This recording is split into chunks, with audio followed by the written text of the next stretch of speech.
Oh, it's muted. Oh, my Lord. Thank you, Shane. It's freaking muted. Man, I was just talking my butt off. Jalen 8 said, is this pre-recorded or live? I said, it's pre-recorded.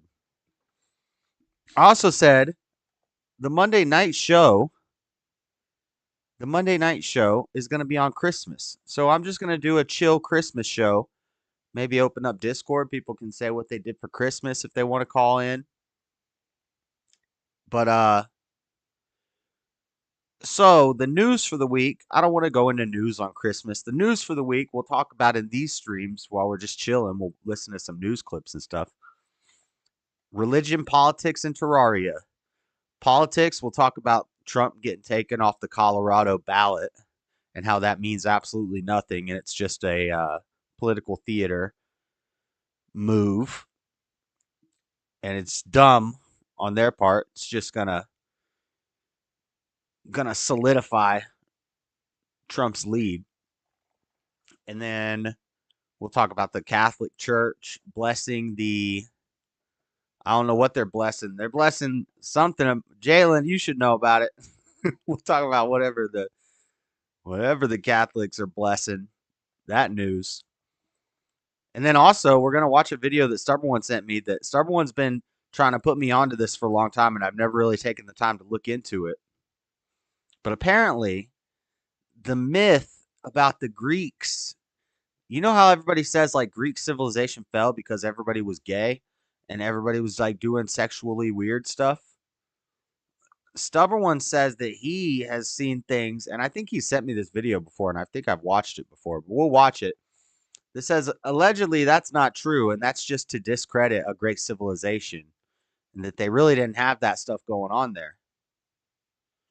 But the way I understand it, I don't know. We'll have to watch the video. The way I understand it, they were based. They were super based, but then once they started getting into that weird stuff, that's when their civilization fell. But I think Stubborn One says that that's a legend. That's not true. So we'll watch that video. First, we're going to watch this. This looks funny. This is Tyler Fisher. What's his name? Tyler Fisher. He was in the new Daily Wire movie. I think he might be getting hooked up with Daily Wire. But he's a comedian. He's got shorts and stuff. He's pretty funny. Stand-up comedian. New. I don't know how long he's been in the game, but he's pretty funny. He's new to me. Newer. And he was in the Lady Ballers movie from Daily Wire. This is Jordan Peterson Masterclass. This is if Jordan Peterson went woke. And we're going to play some Terraria. Let's watch this. Imagine if you were a black, trans, height-challenged, vegan, disabled, ambidextrous, peanut allergy-ridden, mentally challenged person. I'm Dr. Jordan B. Peterson. New World Order. And this is my masterclass. Cut! It's like, why in the fuck are we using the word master? It's like, no! It's like, really? It's like, it's comical. We're using outdated slavery terms. Really? It's like, I'm triggered. What about the people of... This is woke Jordan Peterson, so... What's up, C-Sal? Hola! What? color in here that are damn triggered? Life really is not class. about personal responsibility or starting a family or working hard. Move back, bucko, 6 feet. COVID is still a thing. No. It's about how many bloody pronouns you have. Like, that's it, dead ass. Mm-hmm. Dead ass. Yes, sir. Yes, sir. Yes, Z, there, Yes, sir. yes, sir. Z, there, sir. Are you feeling triggered? Are you feeling safe? I'll be helping people master the craft of judging people by their skin color, not by their character. You know, Robin DiAngelo, she once said, be less white. Bloody amazing what Martin Luther King did, you know. It's really like far-right Nazi propaganda, you know. Well, I have a dream, too. It's like, I have a dream white people will just sit down and shut up.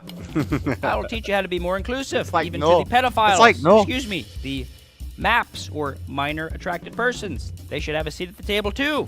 Might be the kids' table, but let them sit down, let them eat. Oh, no. I'll be teaching you about all the 4,900 and... He's got a Bud Light. Hold on, what's it say? I gotta pause and do commentary. What's it say? Sit down. Let him eat. I'll be teaching you about all the Bi gender, gender fluid, female to male, 4,969 non-binary, gender different, genders. drag queen, non-binary. Strap I in. can't read them Like all. these ideas have been living rent-free in my head for a long time. Strap in. Like these ideas have been living rent-free in my head for a long time. I'll be teaching you things from my new book, Beyond Teaching Straight White Males They're Pieces of Absolute Shit. Toxic privilege. Beyond teaching straight white males, they're what did he say? Beyond teaching straight white males, they're pieces of absolute shit. Pieces of absolute shit. Well, let's get to work, shall we? Me? I'm Mike, and my pronouns are pronoun. Well, comical. Well, there's nothing Comical. funny about comedy. Comical. You see, Shane, this red stuff right here, I can't mine this. I don't know what this is. Oh, wait, I can mine it now. With platinum pickaxe, I can mine it. It's crimitine ore. Oh, snap. There's a bunch of that down here. I gotta remember where it is. Oh, there's a chest there. When did that get? How did that get there? Ah!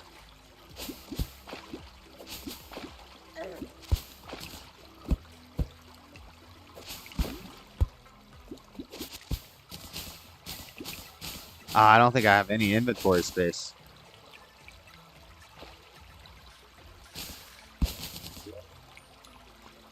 What is this? Oh, it's got claws. Shoe spikes.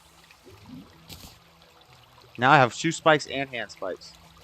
Lustipidious looking eye. Suspicious looking eye. I have no inventory space. Crap.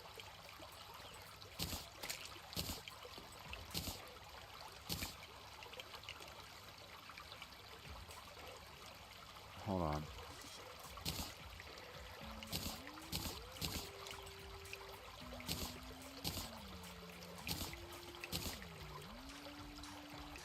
Throwing knives, I don't need these. I just want the chest. I have another chest too. I guess there's no point in taking the chest because I could build a chest easily. Whoops, I just threw the throwing knives. The Eye of summons the Eye of Cthulhu. Uh-oh. Read the comments so I can leave. I'll stop in later if possibly. Truth. Haha. That summons the Eye of Cthulhu. Okay, so I need that. So.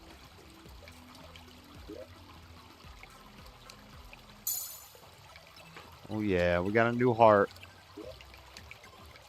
We got the Eye of Cthulhu. Like a boss. Obtain a boss summoning item.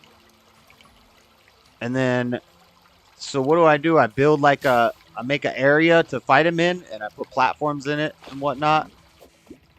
Uh-oh. Uh-oh. Uh-oh. Uh-oh. Uh-oh. Uh-oh. Uh-oh. Uh-oh. Uh-oh. Uh-oh. Uh-oh. Houston, we have a problem. Houston, we have a problem. I'm gonna drown. I didn't drown! Hey, and what do the fairies do? Uh-oh, this place is gonna fill up with water now. This was a bad idea.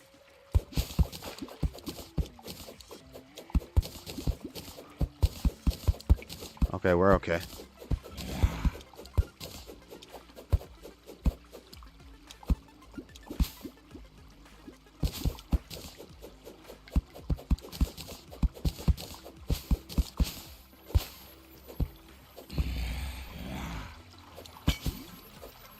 Uh-oh. I fell again. Candy canes. A heart! I don't have any space for it. Oh, I need that heart. Hold on, why can't I move? I have no inventory space. There's a heart here. What can I throw out? What can I get rid of?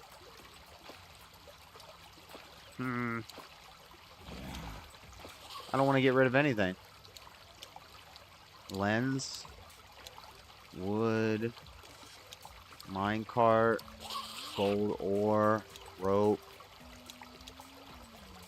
There's gotta be something here I can get rid of. I can build another chest fairly easily, I think. Actually, what I can do...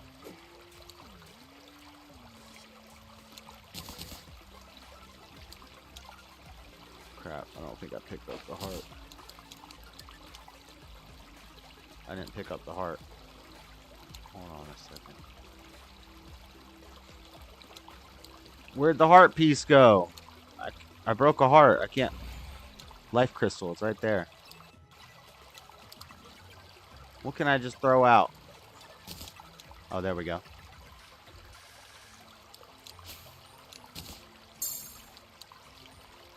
Okay.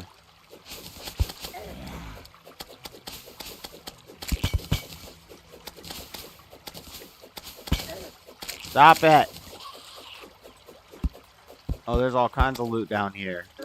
Oh, there's another chest down here.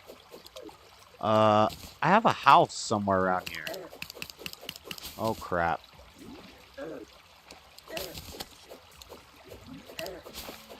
Why am I getting hurt so bad? There's a statue down here, too. There's all kinds of good stuff down here. What the heck? I thought I had a house somewhere around here. I do. It's right here. Okay, here's what we're gonna do. Will this stuff still be here if I leave?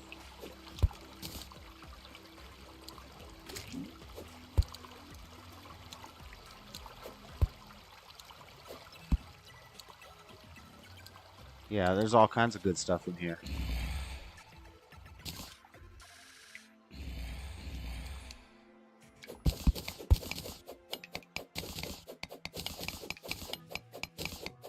Oh yeah, that's why my house is over here. There's all kinds of good stuff over here. Demonite, basically get Crimsonite or Demonite armor and weapons. I gotta find a lot more of it.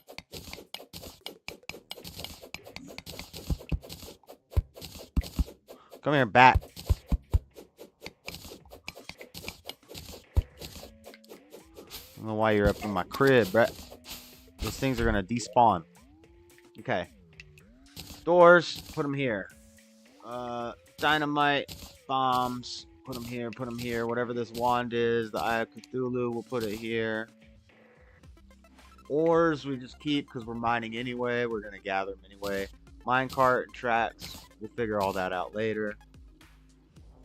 Fallen Star, don't I need 4 of them for a...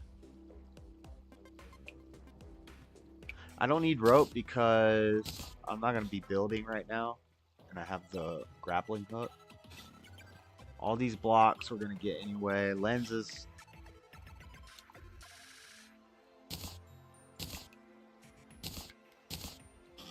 Peach. We don't need any special foods right now. Lesser healing potions. I don't even know how to use a potion. I pretty much have been playing non-potion using. Recall potion. Spelunker potion. I kind of like that.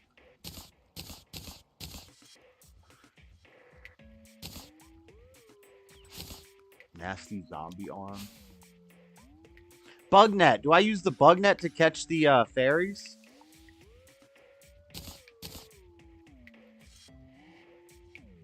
Okay. This looks decent. Gel. I mean, we're gonna pick up more gel anyway if I'm stupid.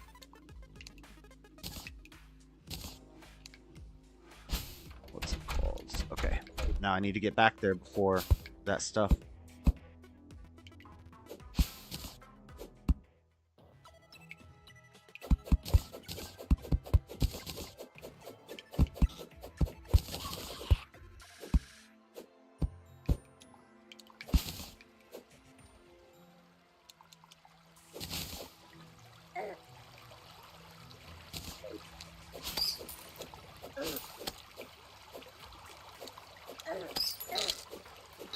Stop attacking me.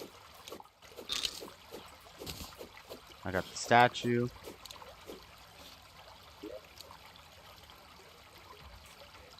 Strong trident.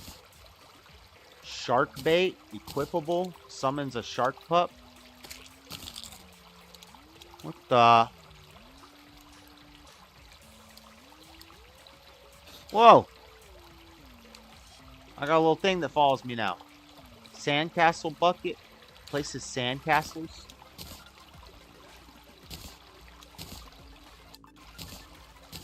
Featherfall potion. I guess that's probably just like the umbrella. Gold coin. I only have 2 gold coins. I don't really want throwing knives.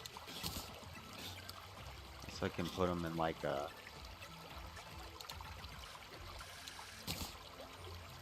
I guess I can go put them in my... And then we take a pickaxe. Bust down this chest.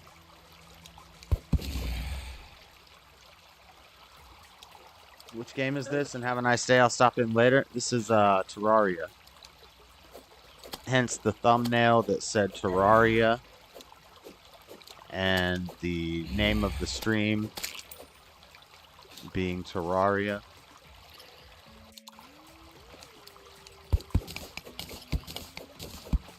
Duh.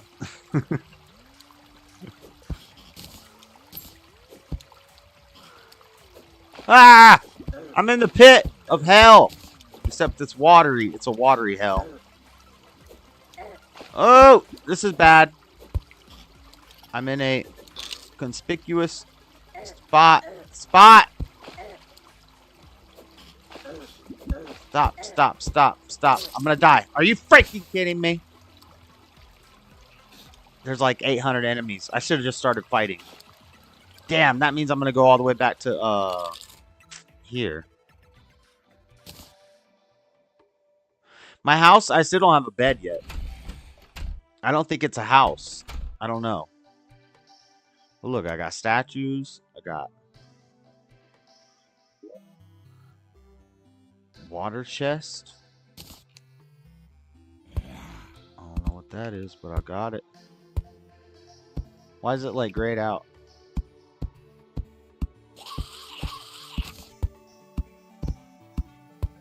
Got all kinds of chests. All kinds. Got statues. I got banners.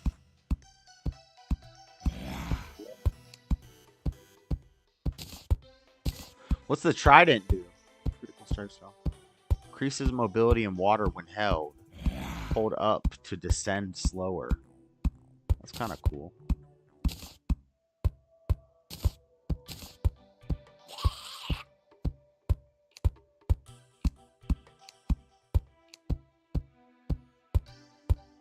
Yeah, I got more stuff than I know what to do with.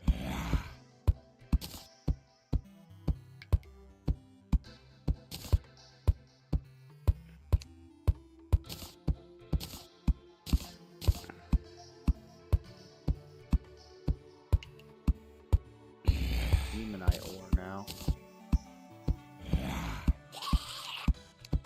I got multiple stacks of gel all over the place. Tin ore, lead ore. I think with...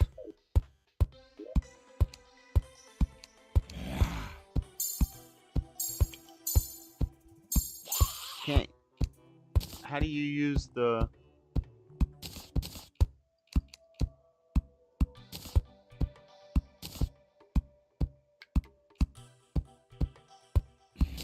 Huh.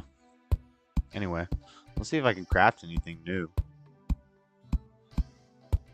I can craft demonite bars, topaz hook, large topaz, platinum, silver bow. Platinum's better than silver, right? Tin, bricks, armor statue. Nothing like... Still nothing new. Except demonite bars. But I don't have a lot of demonite. Okay. Stalin, circa 1922, from the gulags. One of my favorite quotes. I don't feel so privileged. I'm more in shock. I got fired from my job because I was privileged. I don't get it. You're helping combat racist racism. By being discriminated against? Racist Cry me a gender racism. fluid river. Daniel, would you have sexual relations with this beautiful person? Do you like surprises? I'm married sometimes. We'll just go ahead and put you down for You like surprises? super ultra far right MAGA transphobe. Please don't do that. What do you see here in this image? Kitten? White supremacy. Cis white male. How about this one? Dog. Even worse white supremacy. You little sissy boy. But this one here. Cat again. It's the knee on George Floyd's bloody neck. And that knee is yours. Bobby, why don't you tell us what real oppression sounds like? Well, I just became CFO of my own company, woman-owned company, of course. Just bought a new Porsche, bought another house in South Beach, and another one in Miami. Okay. But I was misgendered at a holiday party. It hurts. That's real take your own oppression. damn life. Greta Thunberg. Take your own damn Quote life. her right now and say, how dare you? Get down on one knee and give me 20 Black Lives Matters. Jussie Smollett once said, white MAGA extremists won't even let a black gay man get a damn Subway sandwich at 2 a.m. in the middle of a goddamn snowstorm. It's like a miracle he even came up with that. Black Lives Matter. Black Lives Matter. Black Lives Matter. I can't believe how goddamn fucking naive you can be. It's like, that ain't it, Chief. like- Can somebody get me an emotional support cat to pet, please? Goddamn patriarchy. If you're petting a cat, it's like not even consensual. So forget that. Consider that rape as far as I'm concerned. It's like, that is feline rape. It's like, no. Somebody get me some imitation lobster, please. My blood sugar's plummeting. Man. Sorry. Woman. And go ahead and check your privilege at the door. Oh, you're sexist, or you're transphobic, or arachnophobic, or pedophobic, or Well, phobiaphobic. looks like the work has begun.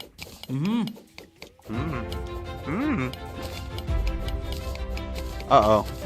Uh-oh. Uh-oh, this could be bad. No, it's okay.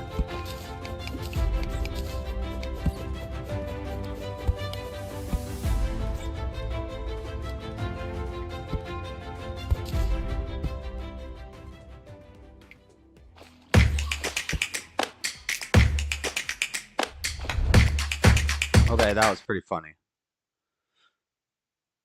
Now let's see this,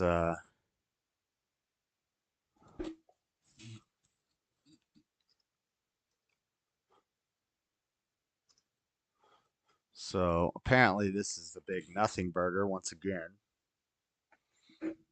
That they're trying to use the insurrection thing in the 14th Amendment, which doesn't even apply to him.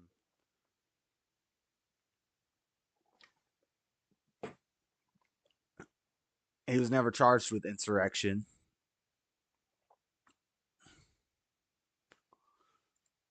We've actually just got some breaking news out of Colorado. We're going to stay with Christy. And they already know that it's going to be overturned and he's going to be on the ballot. He's already appealing it. And they already know they're not going to win it. It's just to make him look bad so that the media can run this story and all the View and all them can do their stories. Oh my God, he didn't even get on the ballot in Colorado. And a lot of dumb people are going to believe it. And it's just nonsense. Greenberg and Nonsense, Hugo I Lowell tell to you. talk about it. The Colorado Supreme Court ruling that Donald Trump has now been disqualified from being on the primary ballot for the GOP. Again, this breaking news So out of dumb. Colorado.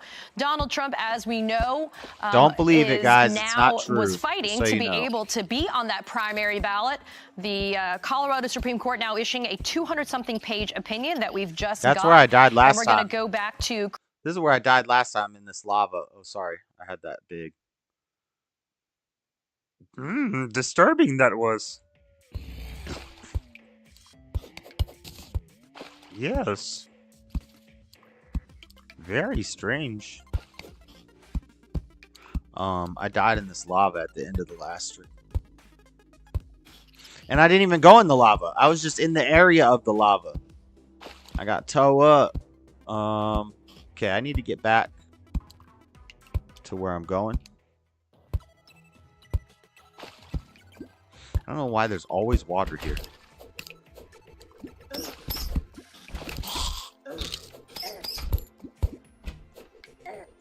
Get out of here, bat. That's what I don't like about the boomerang. Is if it goes out and you don't hit your target or a wall, you are just disarmed for a minute. Okay, we got a bunch of water down here, but we got a bunch of resources. I went the wrong way. I took the wrong path.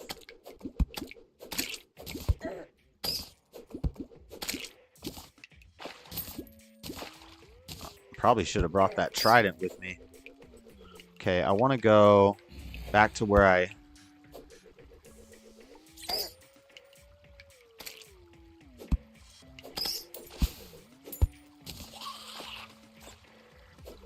Ah, see, like that? Ah!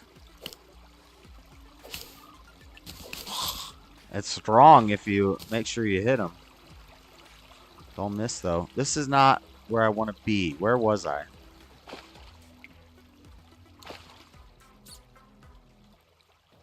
Okay.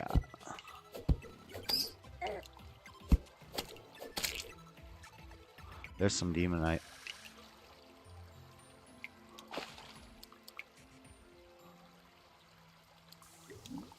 I don't even know if I can pull out a torch in here.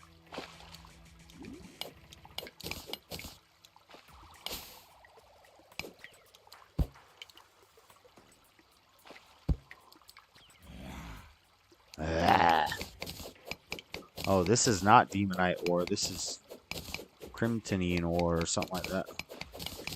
Something like that. Uh-oh. What's this going down to? Free the water.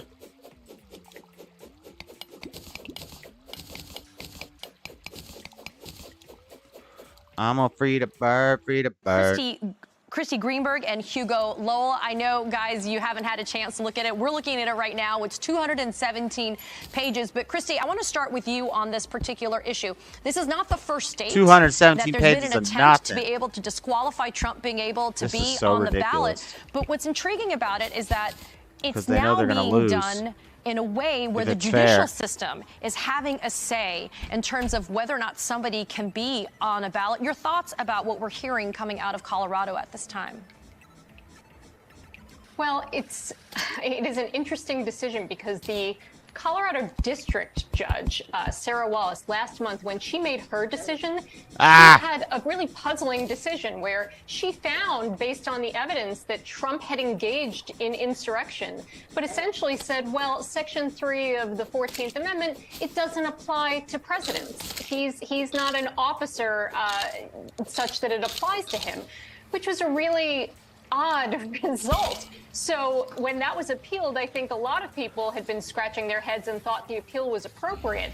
And, you know, I haven't read the basis of this, but it sounds like at least the Colorado Supreme Court said no. Actually, if he engaged in insurrection, yes, he is an officer, and the 14th Amendment would apply to him. It would be a perverse result otherwise to have it apply to members of Congress and others in lower elected officials and not to the President of the United States. So it sounds like Colorado Supreme Court got it right in finding that this should apply to the president, and presumably determines that the factual findings of the district court in finding that he engaged in the insurrection were upheld. Shut up, It is MSDNC. a result that is interesting. It is a result that seems like the right result. The big question will be whether or not it holds, because this is surely going to the U.S. it's not going to Supreme hold. Court. And I have a lot less confidence that the U.S. Supreme Court will decide that Donald Trump should be disqualified from the ballot, given that conservative majority because on it's that stupid. I also want to bring in now former federal prosecutor and the host of the podcast Justice Matters, Glenn Kirshner. Glenn, again, I know that this is literally just coming across the wire right now, but I want to bring to our viewers' attention something Just that's coming on page across the 8 wire. of this 200-page opinion. This is what the Colorado Supreme Court It's has an op-ed. held. One, Section 3 that Christy was just talking about, Glenn, encompasses I don't Section like 3 this- of the 14th Amendment. Let's I be don't clear. like this shark encompasses thing the following me office of around. the presidency and someone who is taken What in was oath I- as president. On this point, the district court committed reversible error. And so it's cleared up that issue of how can you be the president of the United States and not be deemed to be an officer for purposes of your oath. In addition, Glenn, the district court did not err in concluding that the events at the U.S. Capitol on January 6, 2021 constituted a, quote, insurrection. The district court did not err in concluding that President Trump engaged in, and that's in quotes, that insurrection through his personal actions. And then President Trump's speech inciting the crowd that breached the U.S. Capitol on January 6 was not protected by the First Amendment. Glenn, we've been talking for days, if not weeks, about this idea of Donald Trump trying to hide behind the First Amendment to be able to give an excuse for what is otherwise going to be You're clear using the criminal 14th conduct. Your Amendment thoughts about what to get an this Supreme excuse to Court, get him out. kind of ruling has now said as well. You know, it's interesting, Katie, because all along it has Whoa. felt like anybody with a basic understanding of the English language would read Section 3 of the 14th Amendment and conclude that Donald Trump is disqualified from serving in the event a court found that he engaged in insurrection. And what's really interesting now, getting down into the legal weeds a little bit, you know, the Colorado trial court. That's scary because even though it's a bunch of nonsense, we got a crooked system. Several witnesses testified. We got a crooked system, and they could, the judge that's in charge of that insurrection case, is that the DC case? They don't like Trump. It's not good. No bueno. I'm stuck in a wall or something. Whoa!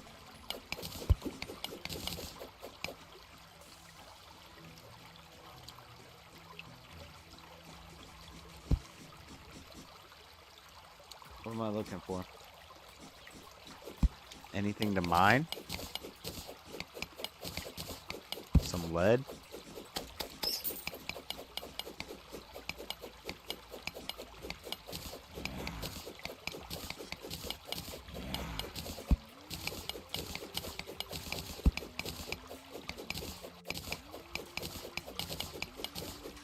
Where is this water coming from?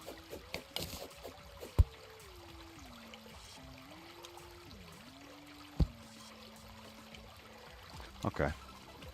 Enough meaningless mining.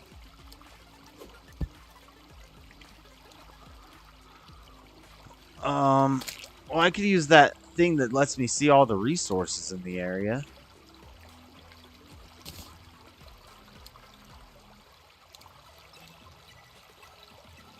Or I can go explore what's at the lava.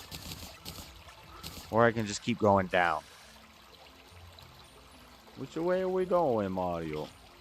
Expert witnesses, witnesses who were at the Capitol that day, found as a matter of fact that Donald Trump engaged in an insurrection.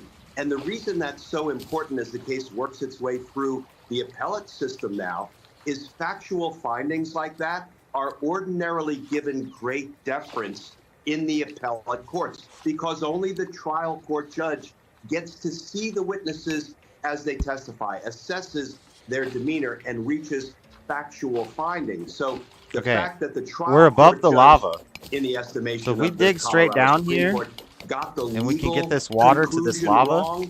And the Colorado Supreme Court basically reviewed that de novo from jump and reached a different conclusion.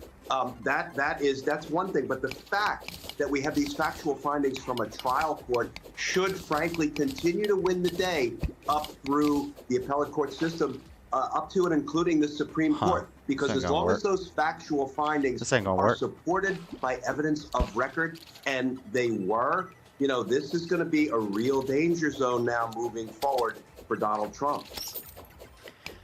Folks, if we're going to win re-election, get out of here from the very start.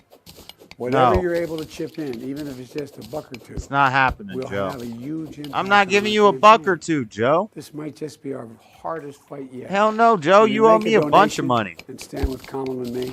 It mean the world to us. You owe all of America money. Think I ain't giving you $1 or $2? You ain't getting no $1 or $2. Is you crazy? This is like a secret weapon. It's Arcade by Output, one of the greatest plugins that I've ever used. A lot of plugins that we open, we're just staring like preset menu, preset menu, preset menu. But when I open a plugin like Arcade, it just activates something in you creatively. Look at the amount of sounds that you get. These are all your different options that you have, but you want vocals, you want some orchestral sound. So, Hugo, All right, enough of that. So they took him off the ballot. It's fake, fraudulent, and phony. But when you search it on YouTube, you're going to get MSDNC. Let's see what Fox News is saying about it. Just getting that breaking news about the Colorado State Supreme Court saying, based on the 14th Amendment and former President Trump's actions during January 6th, that he is not allowed to be on the ballot in Colorado. Just receiving word from the Trump campaign, a reaction to this ruling. Quote, unsurprisingly, the all-Democrat appointed Colorado Supreme Court has ruled against President Trump, supporting a Soros-funded left-wing group's scheme to interfere in an election on behalf of crooked Joe Biden by removing President Trump's name from the ballot and eliminating the rights of Colorado voters to vote for the candidate of their choice. Basically, that's what they did. Leaders are in a state of paranoia over the growing dominant lead President Trump has amassed in the polls. They've lost faith in the failed Biden presidency and are now doing everything they can to stop the American voters from throwing them out of office next November. The Colorado Supreme Court issued a completely flawed decision. Sounds about right. We will swiftly file an appeal to the United States Supreme Court and a concurrent request for a stay of this deeply undemocratic decision. We have full confidence that the Supreme Court will quickly rule in our favor and finally put an end to these un-American lawsuits. Again, how do I want to do this? I need to get down to that lava. If I could drown the Obviously, lava. we'll follow this as it heads up. We are talking about the polls tonight as this breaking news comes down. Hey, Sean Hannity here. Hey, click here to subscribe to Fox News YouTube page and catch our hottest interviews and most compelling analysis. You will not get it anywhere else. Thanks, Sean.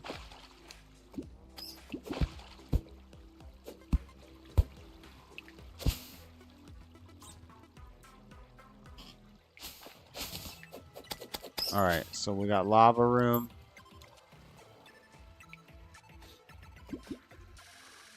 We got some ores here. What's over here? Kind of looks like they want me to go this way.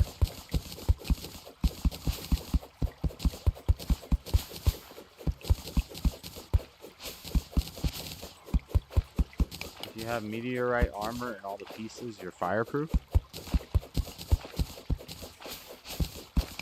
Oh, I want to go find that pinky guy.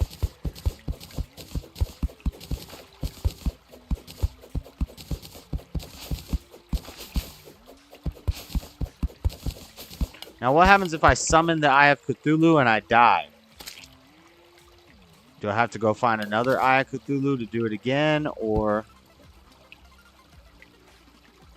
do I just go back to where I died? It's there.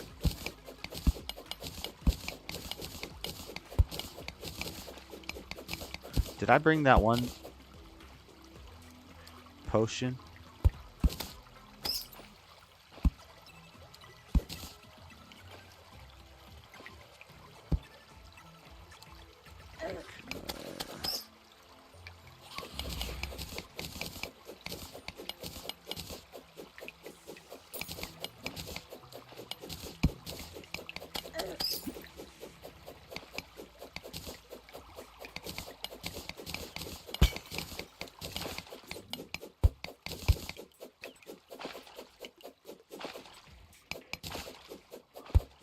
Wish there was a way to like illuminate a whole room without going around and setting up torches.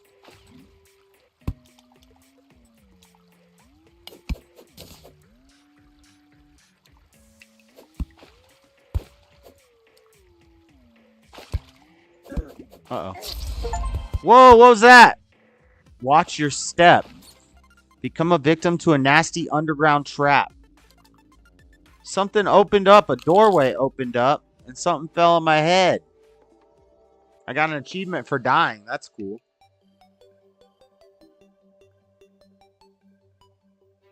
I have to find another eye. Yeah, then I don't even want to I don't even want to risk it. That 36 melee damage, very slow speed. May heal user on hit. Damn, that's definitely the new strongest weapon I have. I haven't even tried this zombie arm yet. I wish I could equip it without having to put it on my bar. Oh, it's very slow, but it's strong than a mug. It's strong than a mug, and it heals me some. But it's slow. What the heck? I still like the umbrella because it gives me slow fall speed.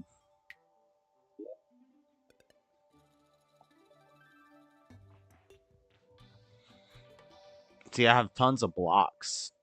Mud blocks, ores in this chest.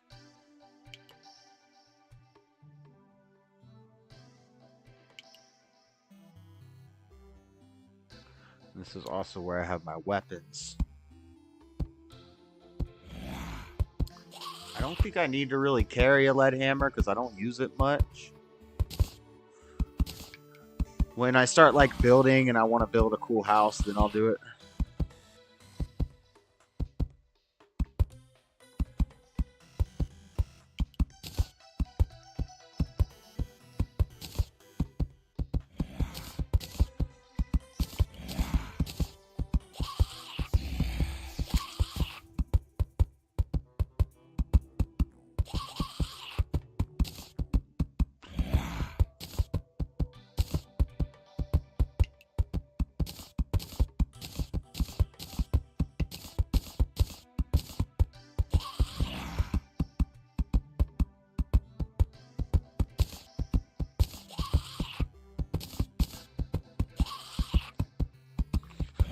Spelunker potion.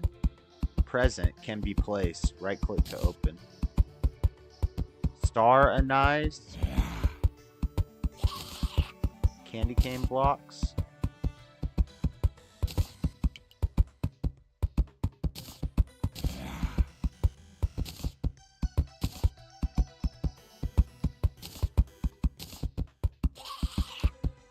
Candy cane blocks.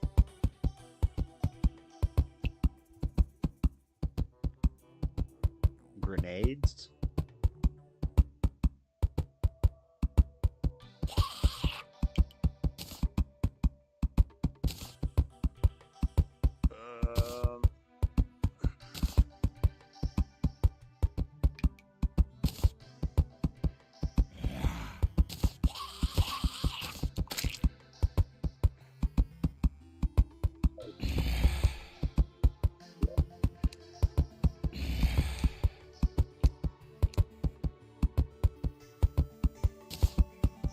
I might as well just carry the mushrooms because I pick them up no matter what.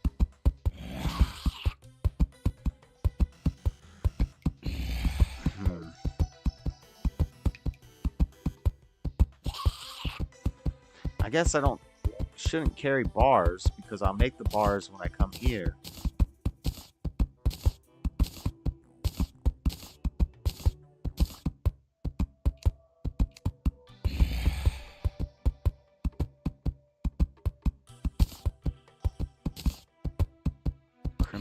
Ore.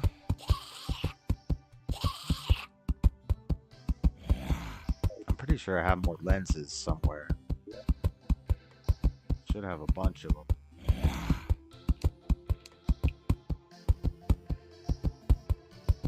Black lens. I have 5, 6.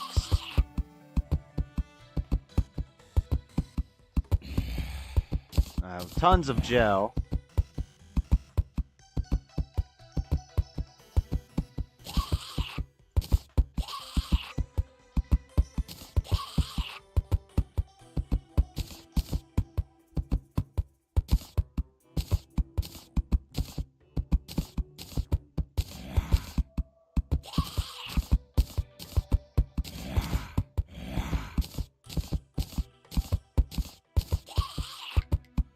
Topaz.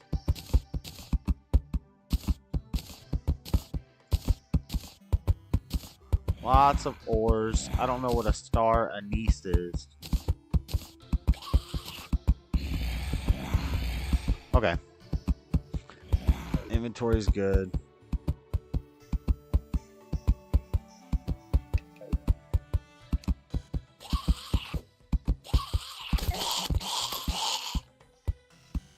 Yeah, that works pretty good.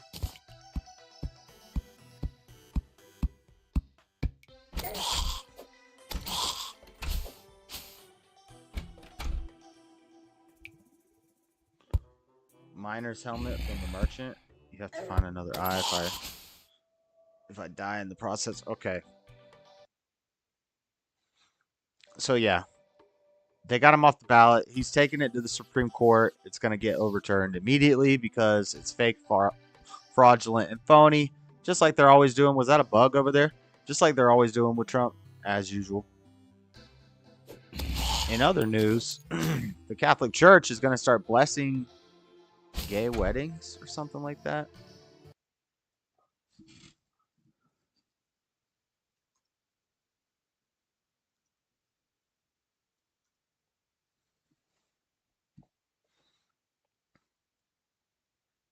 Pope writes that same-sex youth.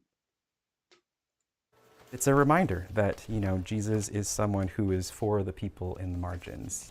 As a gay man and practicing Catholic, Mark Guevara sometimes has had crises of faith, but he's encouraged by comments from Pope Francis on same-sex unions. Having the blessing of the church means that the church walks with people like myself who are in relationships. Oh my God. He's referring to Francis's response to conservative cardinals that some same-sex unions could be open to a blessing if there was pastoral prudence and that they not necessarily become a norm, meaning...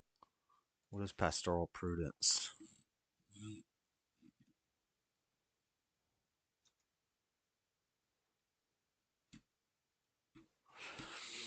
For that reason, pastoral prudence must adequately discern if there are forms of blessing solicited by one or various persons.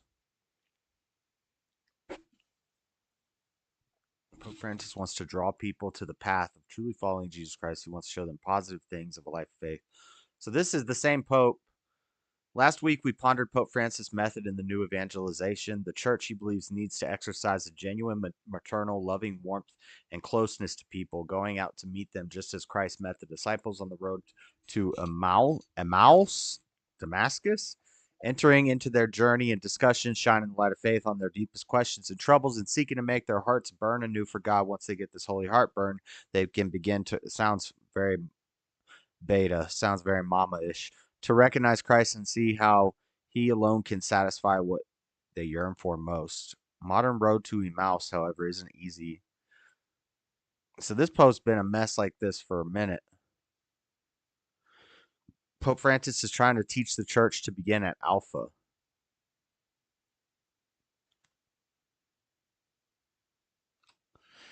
What the heck?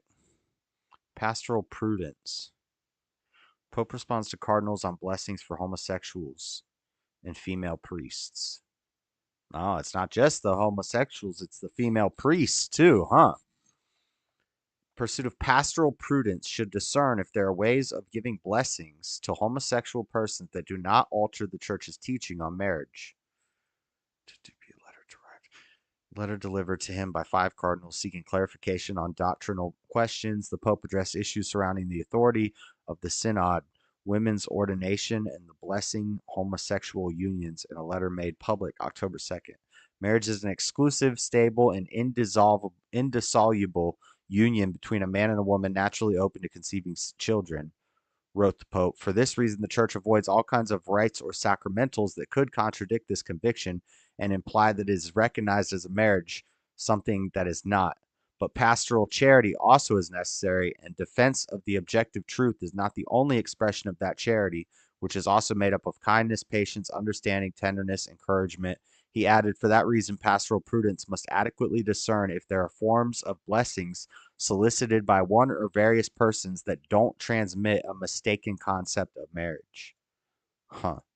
They could be done on a case-by-case basis, says this Vatican expert. change happens really quite slowly at the Vatican. So this is an important statement, and it's a deeply significant statement, but it's going to take a long time to figure out what the ramifications of it are. Underscoring that complexity, Francis reiterated church doctrine that same-sex relationships are objectively sinful. How did I do that? But he I don't also know how to said make the it go church away. must do more than just deny, reject, and exclude.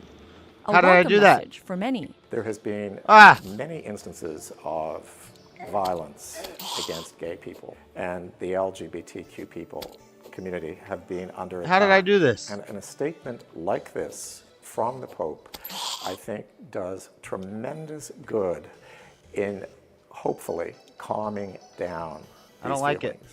Others want him to go further. Right now, same-sex couples cannot receive the sacrament of marriage. Right now, gay men are told that they can't enter the priesthood. Many issues of equality will soon be discussed by the Church. A major, nearly month-long meeting to outline the Catholic Church's future is set to begin at the Vatican. How did on I do Wednesday. this? I turned this map thing Julia on. I don't Wong, know how to CBC turn it News, off. Edmonton. If you can't resist the flavor of the car. No, it's not M.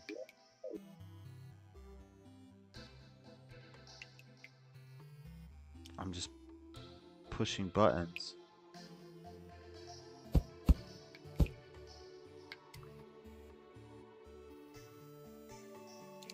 Oh, there it is.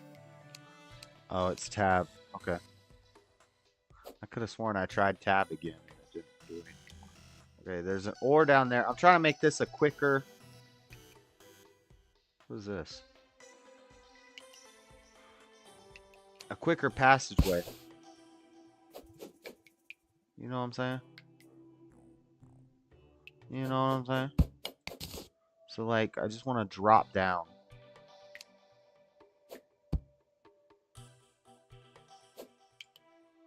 Where'd my armor go? I took off all my armor. Oh my god, I was hitting buttons.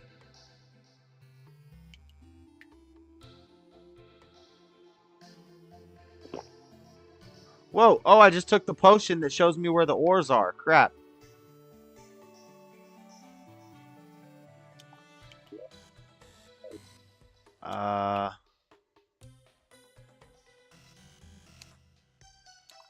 Okay, I got my armor back on. Oh, it's F1 and F2 are the hotkeys for armor. Okay. Well, now I know where ores are. I gotta use this thing while I still have it.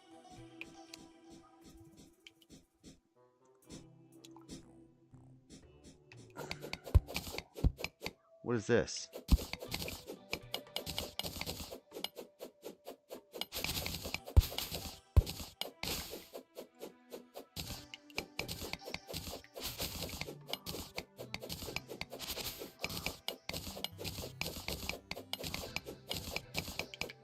Tin. I don't want tin.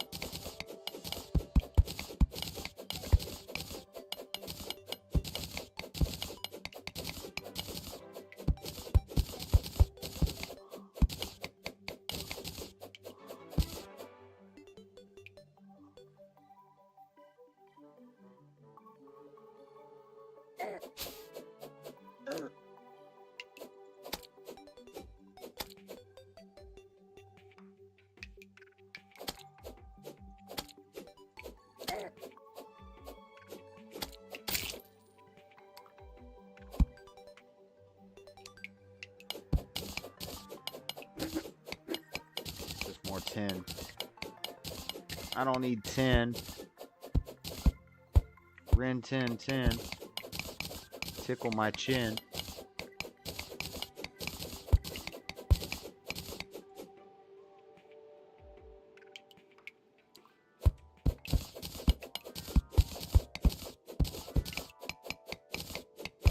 More 10.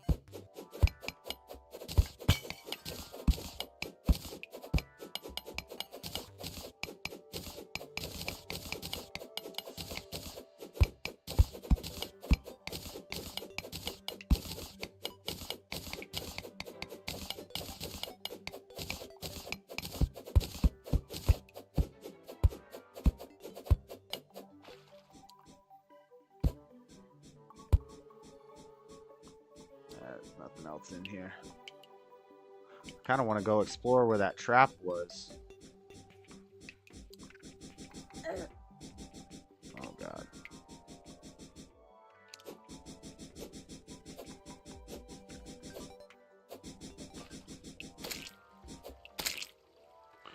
One shot, one kill. What's the deal? Hey, yo, what's the deal?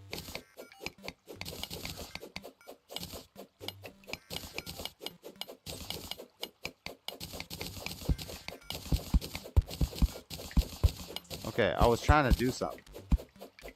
I want to make a fast track downwards. Whatever, we'll do that later. Oh, no! Oh, I'm glad I grabbed that rope. What was that? Why did I just step on a stool? What the heck?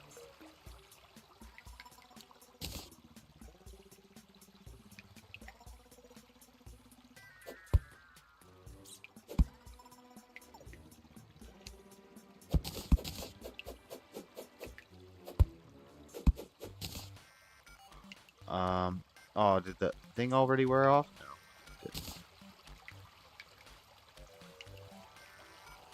Where am I trying to go? I think I want to go down.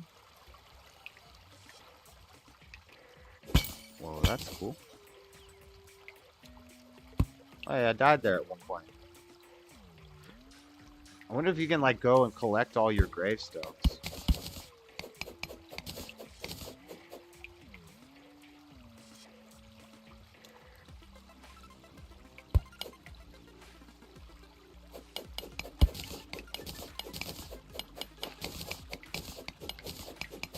Sorry, Tombstone. I don't want to be reminded of my own death.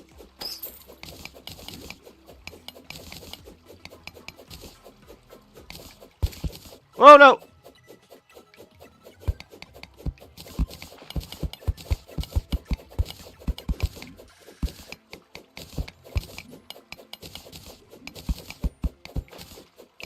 There's a ghost. How do I kill a ghost? I don't know if I can kill a ghost. Oh!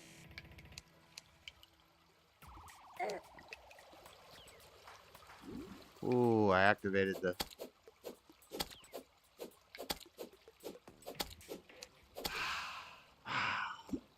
Huh.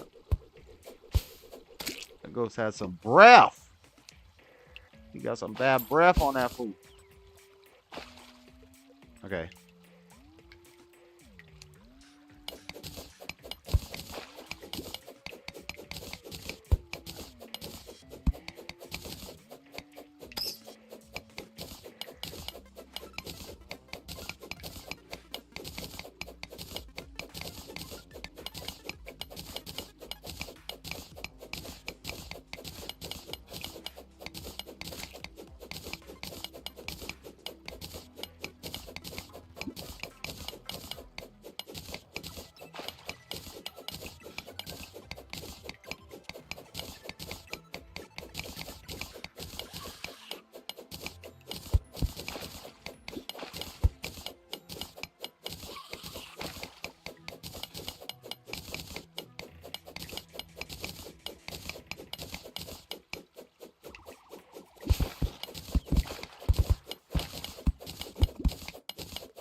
Death pit.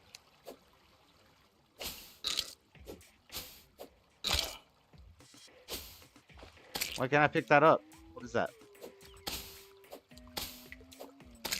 It's a dead monster. That's what it is.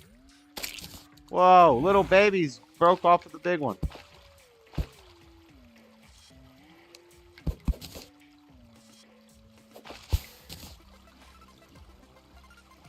No, we're going down this way.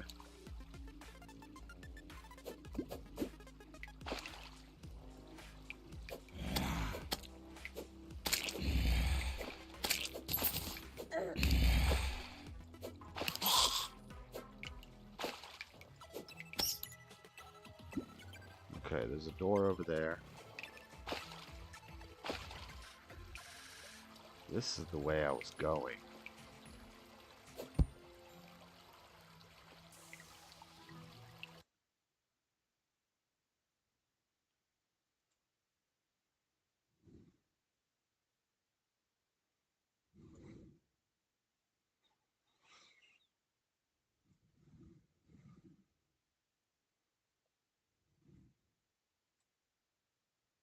Elephants have long captured our imagination. They are giants among us. The Catholic Church is softening its stance on same-sex unions in a radical change in policy. As KTV's Christian Catherine reports, Pope Francis has now formally approved blessings for same-sex couples. In a papal declaration, Pope Francis has given the go-ahead for priests to offer blessings Okay, for this what is where he that calls trap killed couples in irregular situations and Couples in of the irregular same sex. situations. Any such blessing would not be a formal blessing as for a marriage, which the church still says is between a man and a woman. The document goes on to say a blessing for a same-sex union is not a formal liturgical rite, but that the church should recognize those who humbly turn to God. Supporters of same-sex couples like Tom Temprano from Equality California are now responding. This is a positive step in the right direction that aligns with the continued acceptance of LGBTQ plus people happening in this country and across the world. San Francisco Archbishop Salvatore church. Corleone has It's in been the a church. vocal critic of same-sex marriage and has discussed the issue Shocker. of civil unions with the Pope in the past. Uh-oh. The I Archbishop just got releasing a glitched into a statement wall. reading, quote, "I encourage those who have questions to read the Vatican Declaration closely and in continuity with the Church's unchanging teaching. Doing so will enable one to understand how it encourages pastoral solicitude while maintaining fidelity to the Lord Jesus Christ. Those who support same-sex marriage say being LGBTQ does not mean that one cannot be a person of faith. Equality California says for those who would seek the comfort of their church, this latest document is an important recognition. It's an acknowledgement of frankly just someone's humanity, of LGBTQ plus people's humanity and dignity and deserving of being treated Why do they just gotta like come to everything, any like- other Catholic would be. At this point, it's not clear how blessings will be sought or granted, but the document offers a few details, including stipulations that blessings are not to be given at the time of a civil union or with clothing or rituals associated with the wedding to, in the church's words, avoid any confusion or scandal. In San Francisco, Christian Captain, KTVU, Fox 2 Scandal. News. I think you got a scandal enough as it is.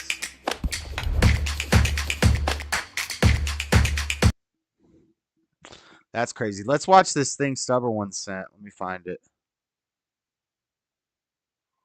I feel like we've watched this before, though, like a while ago.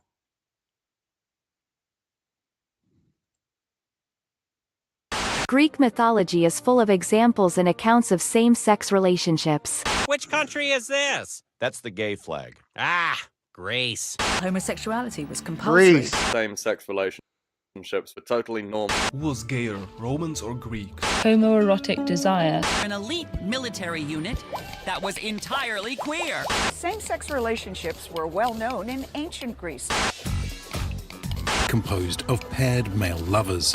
You've probably heard it said before that in ancient Greece, homosexuality was commonplace, even celebrated. Some scholars have even gone so far as to call it a homosexual paradise, where gods and men alike held openly gay relationships that represented the highest ideals of love. But upon what evidence exactly are these claims based? What do the playwrights, the statesmen, and the philosophers, the men whose existence gives ancient Greece a place in our collective conscience, say on the matter of homosexuality? And to what extent might academics' views on modern homosexuality be influencing the conversation? These are the people, after all, who told us that these guys from Pompeii were gay and that this guy was jerking off. But anyway, these above questions will serve as our muse in this video. To begin, though, let's clearly and fairly establish the pro-gay argument. They say that, number one, homosexuality was widespread in ancient Greece, mostly in the form of pederasty, an educational but also very sexual relationship between an elder and a minor male. Number two, homosexuality was widely accepted by the populace. And number three, the sexual dynamic between two people is very different from that of today. They say that to the Greeks, it wasn't a matter of homosexual and heterosexual sex, but it was a matter of active versus passive sex, i.e. penetrator and penetrated, and the sex of the partner didn't matter. As long as you're the one doing the penetrating, you were considered the manly one. I contend, contrary to all this, that while of course homosexuality did exist, as it always does, it was extremely limited in scope and hotly contested. What did exist was limited to the practice of pederasty among a small and perverse subset of the elite. Many or even most of the elites opposed this practice because it was clearly harmful to the boys. Meanwhile, adult male-on-male relationships were universally condemned as unnatural and shameful, even among those elites who were actively involved in sexual relationships with little boys. Additionally, the Greeks had such a disdain for male-on-male sexual intercourse that it would be absurd to suggest that they ignored the sex of the participants, even if they didn't have explicit words for homo and heterosexual sex. Now, I have no problem admitting that I am biased in this conversation, but when I search for ancient Greeks were straight on YouTube, I get hundreds of videos telling me that they weren't.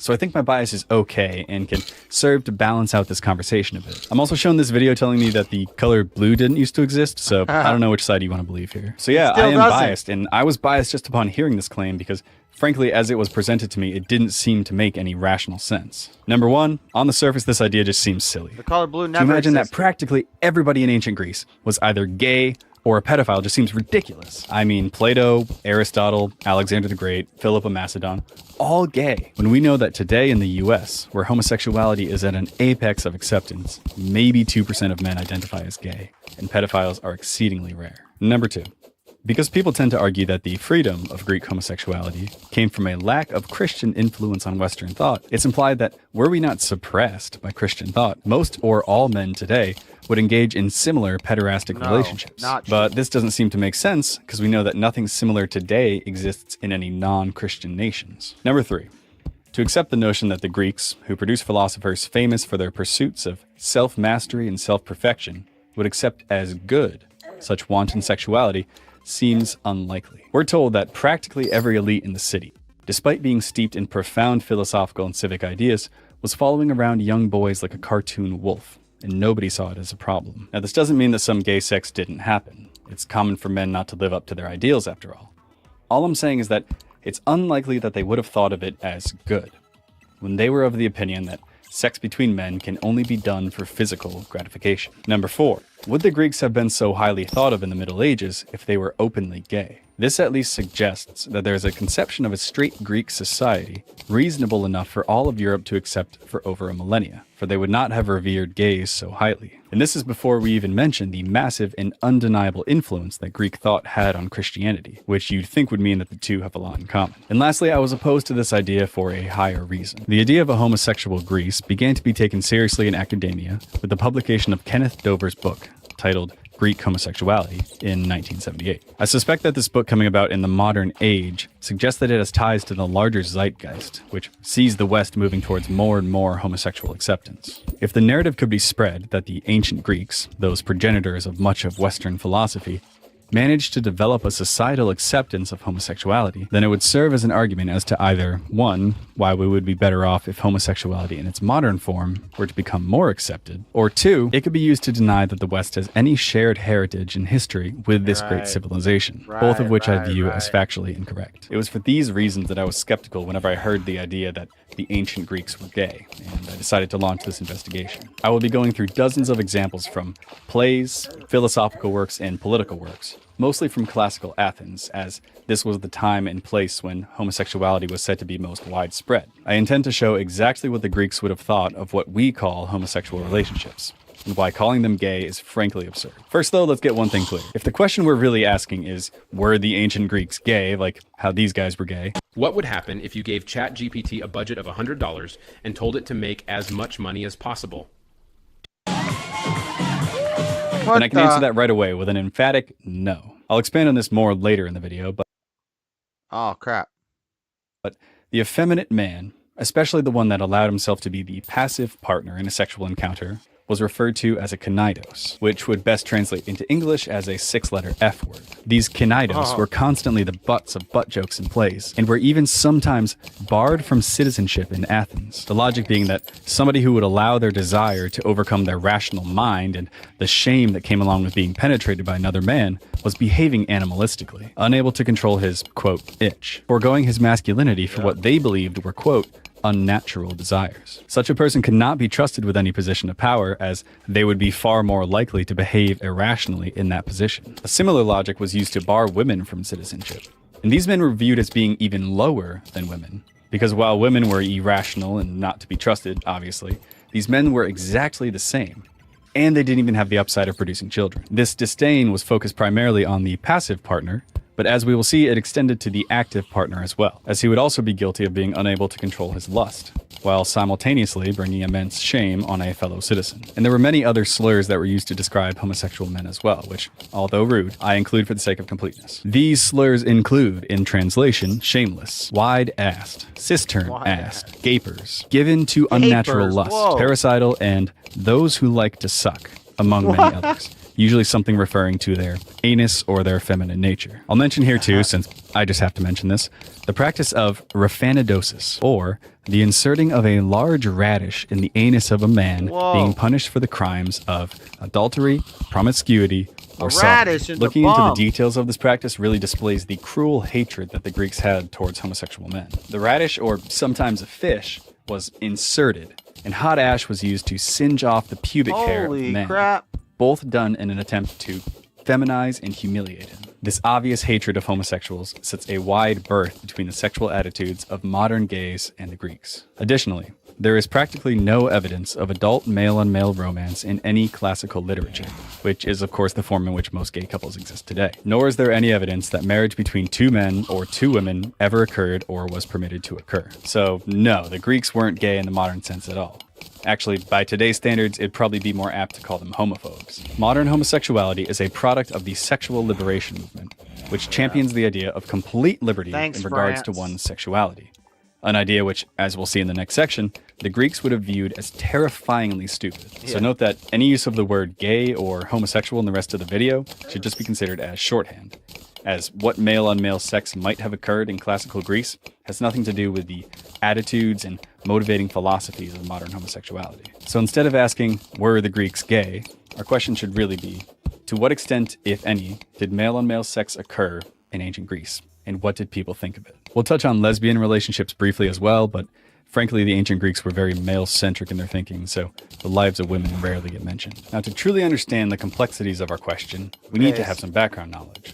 Let's begin by discussing nature and love. Nature to the Greeks was far from our idealized and distant conception of her. Instead of the romantic vision of the unspoiled Elysium, which we only occasionally venture into for pleasure, nature represented chaos, fear, and unpredictability, something to be held at bay by human culture, civilization, and reason. The forest was not an idyllic setting for a walk, but a dark place, full of often vengeful trickster spirits. The king of whom was Pan, the malevolent satyr, and the inspiration for the depiction of the Christian devil with horns and cloven hoof. It was said that if one was to defile nature, the punishment would be sodomy by the god himself, which as a side note, I fail to see how sex with a god would be punishment if everyone was gay. Likewise, the sea was viewed with similar fear by the Greeks. Because sailing vessels were fairly primitive and advanced storm detection impossible, we're listening to the sailing lie, the Mediterranean was often the lie about Greeks being gay. What's up, Bibby? Hey, Bibby, we back with the membership. Bibby got a membership. Yeah, I got remonetized, and I saw that you had your membership renewed, and I was like, oh, I hope that isn't a surprise fee that he doesn't know about, because I think it automatically renewed you when I got remonetized. But I got monetized again. Wow, freaking Bibby. Seesaw's a member. Let's go. What are y'all saying? Sorry, I haven't looked at chat in a while. Wait, what are we listening to? We're listening to why evidence that the story, you know how they always talk about how the Greeks, a lot of people will say the Greeks were gay and they were doing a lot of gay stuff. And they'll use that for like an argument when you say, because we'll often say like some of the best cultures in history had like gods or God, and they had laws and rules, and we'll base it off like Roman and Greek stuff, so civilizations.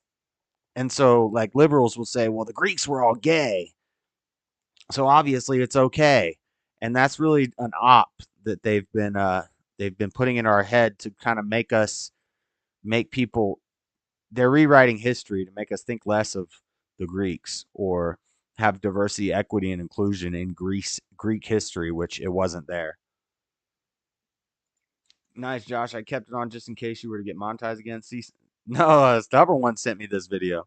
deadly, a prospect which was all the more frightening because if somebody's body was not recovered and given a proper burial, their soul would be stuck in limbo for eternity. This led some to refuse travel by sea altogether, including the famous Hesiod, who claims to have only boarded a ship once for a very short trip. A short section of the Odyssey displays this disdain towards nature at work. Before encountering the famous Cyclops Polyphemus, Odysseus' crew spends the night on a small nearby island, which is totally devoid of human occupation. This passage describes the pristine landscape, I just found a spider the abundant cavern. I don't herds know of what that wild means. goats, the perfect terrain, the natural harbor, I don't all know what a aspects spider which to the cavern modern is. reader sound like an untouched paradise that we There's would probably seek to spiders preserve in at it. all costs. But Odysseus is just downright angry that the island has so much wasted potential, that it could be settled by humans if only the nearby Cyclopses, who are themselves a representation of wild nature with their savage ways, out for them would not ruin the Cyclopses. property value so much. There are many other stories which illustrate the rivalry that the Greeks felt towards nature, not least of which are the countless stories of the fear that the people had towards their gods,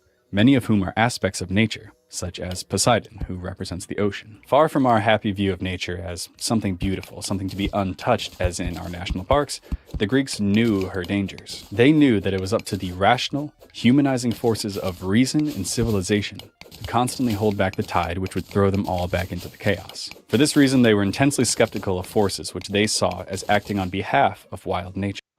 Liberals think there was a party switch. I know. There was never a party switch. What happened was demographics changed. Stop! Fuck! Oh my god! I just got mobbed by a giant scary spider. I didn't have a good weapon. I could kill that thing. Oh my gosh. We gotta go all the way back now. I hope Shane wasn't knocking on my door. Echo barked, but I think it might have been the mailman. Dang it. Let's go kill that spider. Liberal's so dumb.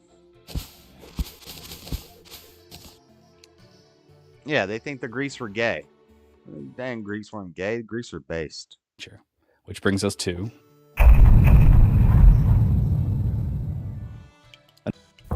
House fires can destroy everything in minutes.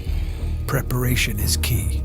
Another key part to the puzzle of Greek love is their societal attitudes towards women, which were very different from our enlightened attitudes today. Whereas men were defined by their more acute use of reason, which allowed for the safety and predictability of civilization, women, whose behavior was considered to be more emotional and instinctual, and whose bodies followed the cycles of nature, were considered to be beings closer to that violent and unpredictable nature, and therefore could not be trusted as men could be. Hence the upper class practice of rarely allowing their wives to leave their houses. To be sure, men were also subject to the forces of nature, such as Eros, who we will discuss next. But it was a matter of degrees.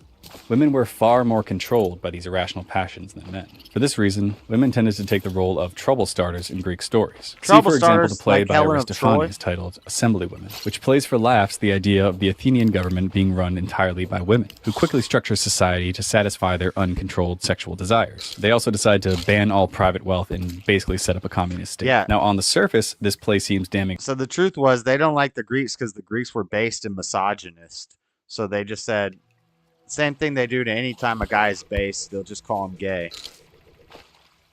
And that's what they're doing. Of women, but it actually goes deeper, because this was intended as a critique of contemporary Athenian politics.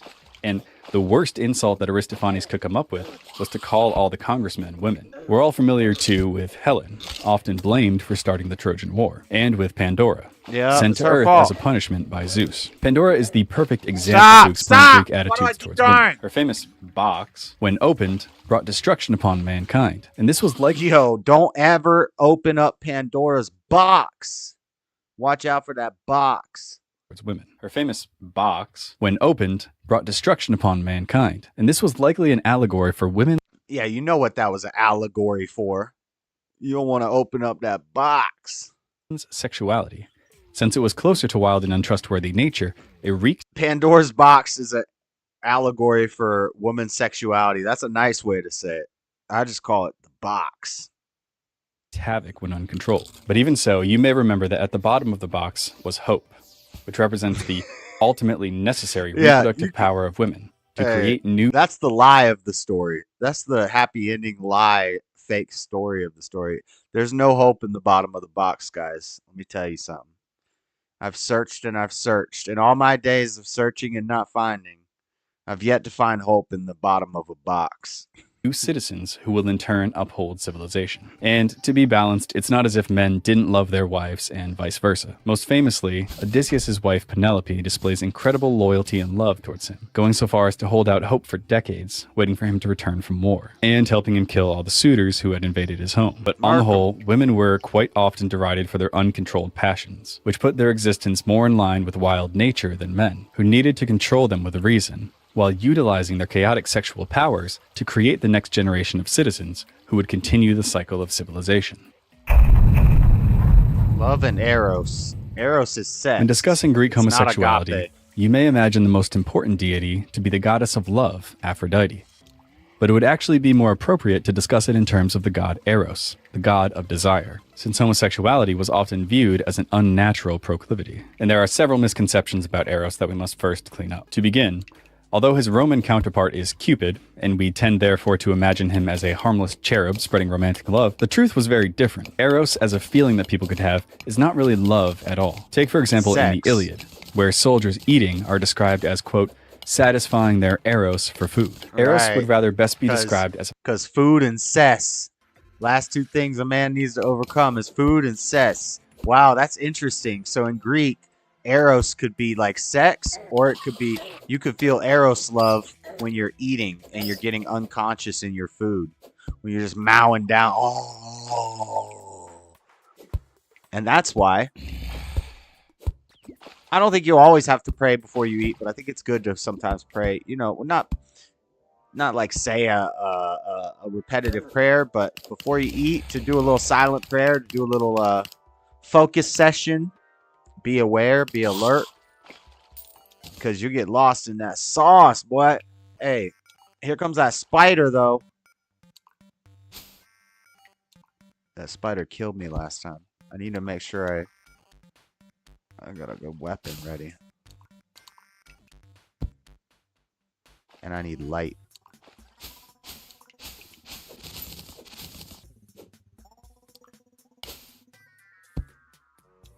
Where you at, spider?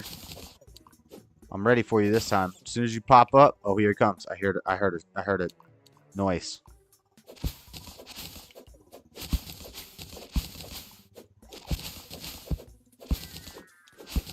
This is where I died last time. Where's the spider?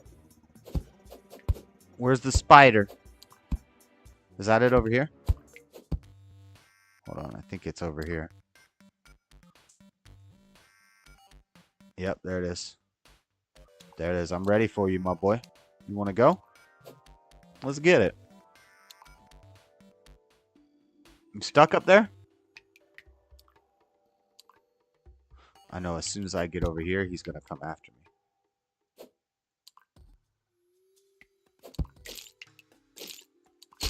He did! See? It's not that he was hard to kill. He scared me and I couldn't change my weapons fast enough. That's all that happened, guys. Why is there my inventory's not full? Why can't I pick up this stone block? It's a passion, and a violent one at that, which, if left unchecked, could lead people to the worst forms of self-destruction.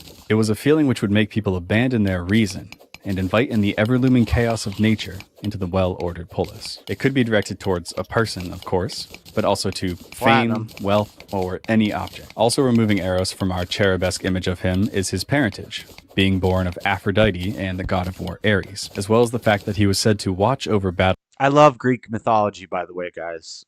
I love Greek mythology. I love learning about it. And all the mythologies. Fields, and actually provided warriors their frenzied mindset. Remember, too, that he literally shoots people with arrows, often regarded as the weapon of a coward who is unwilling to fight up close. And arrows are the perfect metaphor for the idea that they were trying. You hear that? He just called out our boy Legolas. He just called Legolas a coward.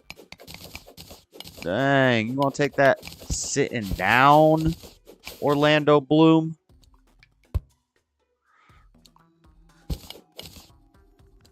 Trying to get across. If since a another barbed spider arrowhead pops up, lodged in someone's flesh could not be pulled out and would therefore fester and likely ultimately kill the person, the same as an uncontrolled passion could. And while it's popularly known that Eros shoots golden arrows of desire which cause people to fall in love, it's usually forgotten that he has another type of arrow with lead tips that causes repulsion. Often he would shoot two would-be lovers with these opposite arrows, causing intense emotional suffering for both. There are countless examples from Greek literature which display their understanding of Eros as an irrational force of destruction. Take the play The Bacchae, in which Thebes... The play what? Oh, I thought he said something else. I thought he said bouquet. Dubake. Orlando Bloom married to Katy Perry. Of course he's beta. I did not know that. I'm not up on that pop culture knowledge.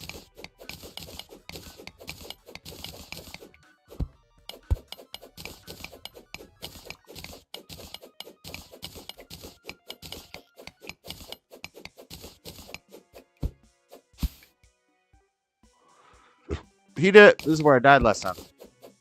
Getting some platinum. I don't want to dig up my gravestone. I'm going to leave it there.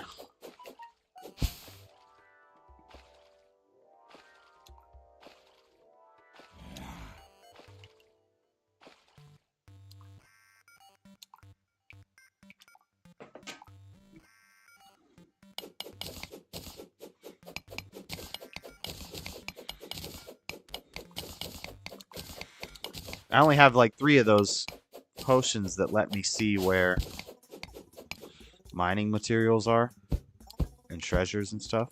I kind of want to use one now. Oh, is that a spider? Spider, spider, sit down beside her. You got murked, my boy. Get wrecked, fool. Get wrecked, fool!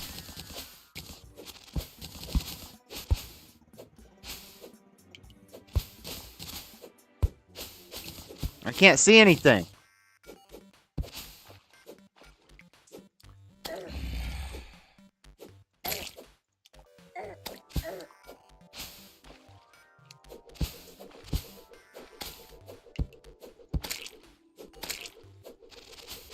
Oh, that's cool. That's what I should have been doing.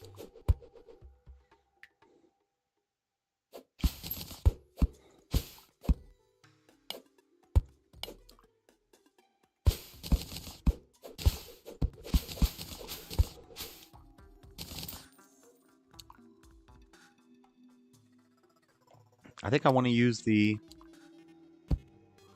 resource finder potion.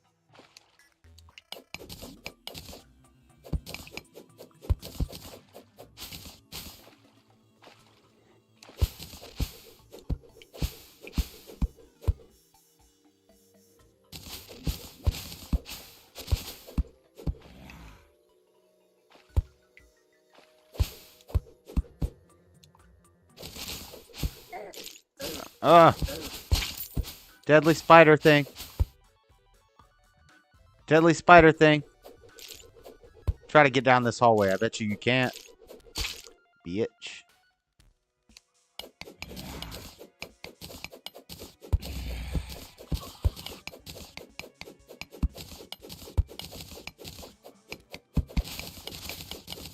Uh-oh. Another spider coming. Hopefully another spider doesn't come from this direction. Oh, they're coming. They're coming, boys. They're coming, boys. They can't figure out how to get down the...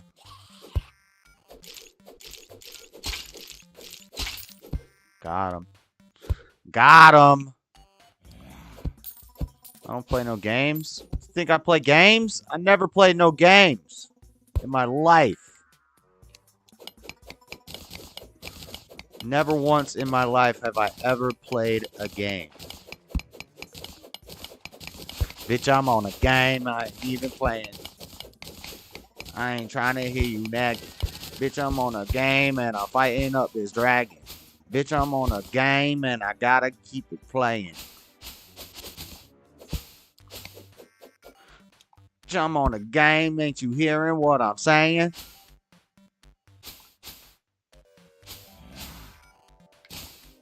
Ah!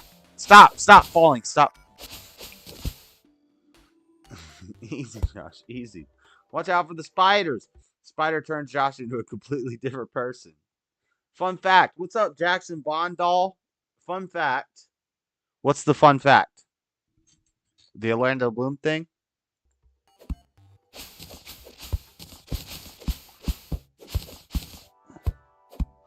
Okay, I don't know what I'm doing down here.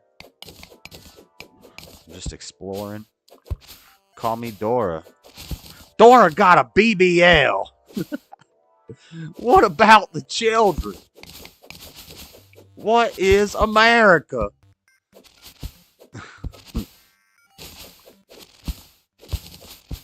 I can't see anything.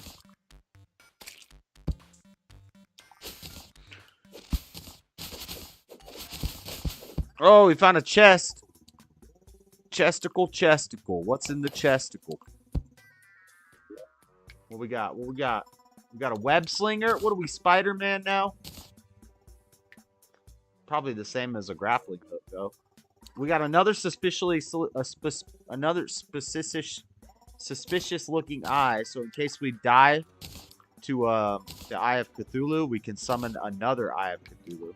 Maybe we'll do Eye of Cthulhu by the end of the stream. Water walking potion? That's blasphemy. My inventory's full. Inventory's full, and I want to take this chest. I don't need this. This is a tombstone. I don't want it. Throw it. No, I don't want the tombstone, bruh. Jump on the game.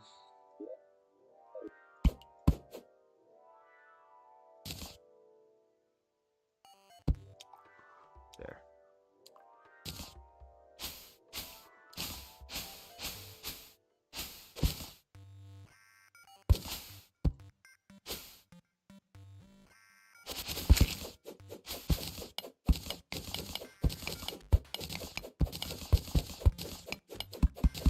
Okay, my inventory is full.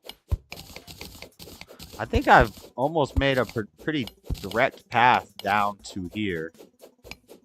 So I can use my...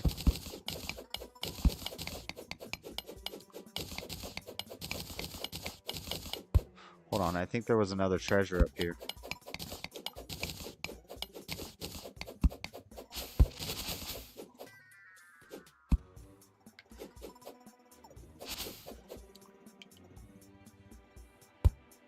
Sounds like Dennis the Menace music. I feel like another spider's gonna be coming soon.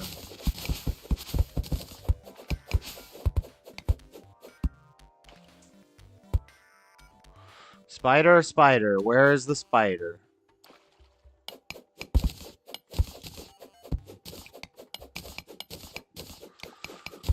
Or a big mama spider.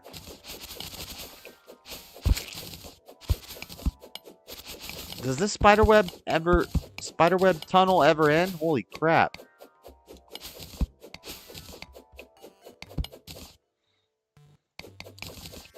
Uh-oh. I think we found nothing. Absolutely nothing.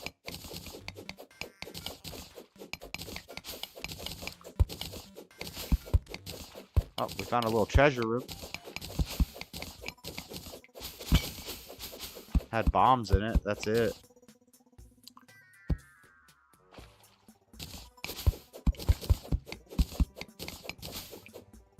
Okay, I bet you like on the outer rim all around here there's cool stuff.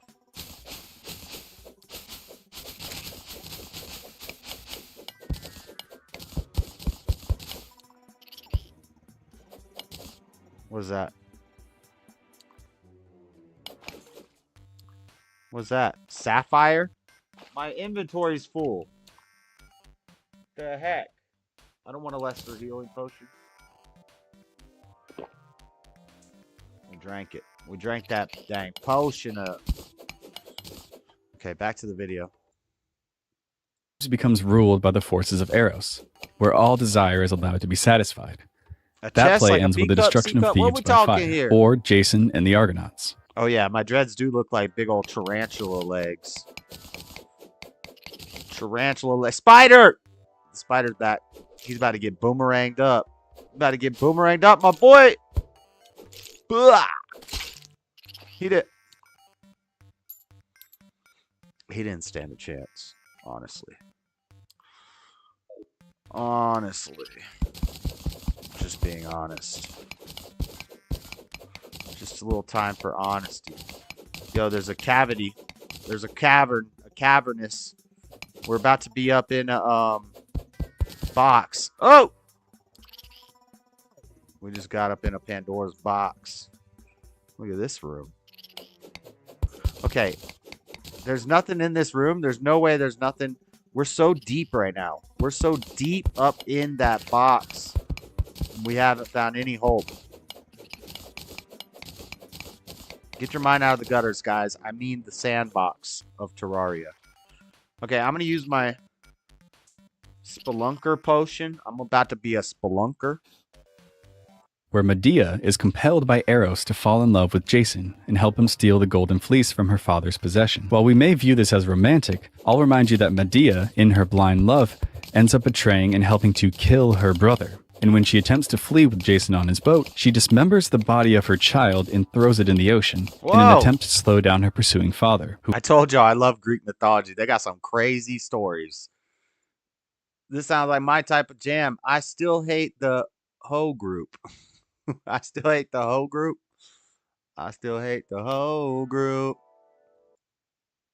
Who feels compelled to gather the body parts of his grandchild so that he may receive a proper burial. Needless to say, this would not have been viewed as a romantic story by the Greeks, but as a cautionary tale of how uncontrolled Eros can destroy a family. Ultimately, Eros was far more feared than he was loved. He was still understood to be necessary, as passion is the driving force behind much of human action, but extremely dangerous if uncontrolled. A view explained well in Plato's Phaedrus, which we will discuss later. Eros is fire, which we need for life but will also burn our house down.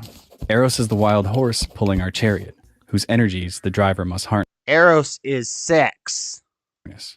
And he, like all gods, must be feared. But Eros is not agape. People who really rule you. I don't care about your ad. Pederasty. With this background knowledge established, we can now truly understand the context of the conversation the Greeks were having. Let's begin with the big one, the institution of pederasty. Many on the pro-gay side argue that homosexuality... For clarification, it means hydroxide. This sounds like my type of jam. It means hydroxide, but what the hell is wrong with Greek mythology? I love Greek mythology, but it's crazy. This video is explaining why it's a lie that the Greeks were all a bunch of gay guys. That's not true. That's a lie they made up in the sexual revolution to try to discredit the Greeks. They took the rainbow. They take everything. They took Greek history. Greeks were not the LGBTQ community. I'm sorry, they weren't. Sexuality mostly existed in the form of pederasty, so let's examine that claim. I will first state that nobody knows for certain how often pederastic relationships became sexual, and anybody who deals in absolutes on the subject is probably trying to sell you something. Any conclusions are gleaned from disconnected passages from dozens of different books, and these just the ones that have happened to have survived. Even when we do get an example of somebody mentioning pederasty directly, their stance on it is not always entirely clear. Take the speech of Pausanias in Plato's Symposium, probably the most cited work on the subject of pederasty. Pausanias, a real homosexual man, says that the Athenian and Dorian customs on the matter of pederasty are, quote, complex and not easy to comprehend, for they are at once shameful and honorable. And later in the same work, we have Socrates, who at this time is presented by Plato as a proponent of pederasty, mentioning the fact that in order to protect their children from the sexual advances of elderly men in the elite, parents would hire bodyguards for their children, and other children would often mock a youth caught up in a pederastic relationship. So the subject of pederasty is not one we can completely understand one way or the other. What is pederasty? Pederasty is like when your mentor grooms you, right?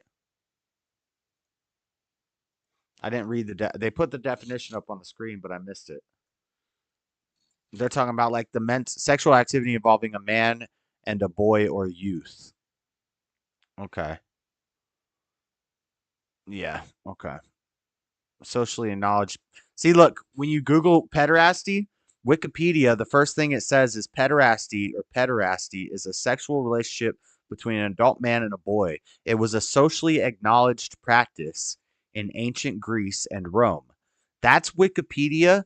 That's the liberal think tanks at Wikipedia trying to destroy base civilization so that we can't use them, so the conservatives can't use them as an example for what a good civilization looks like. They say, well, they were gay.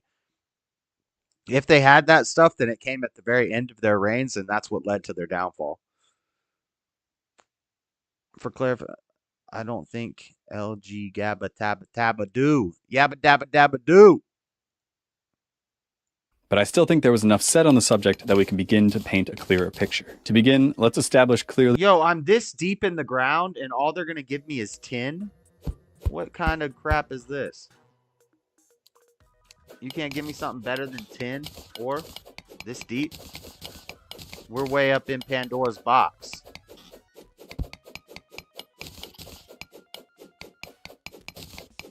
There's something green right there. I don't know what that is. I don't even think I'm going to be able to mine it because my inventory is full.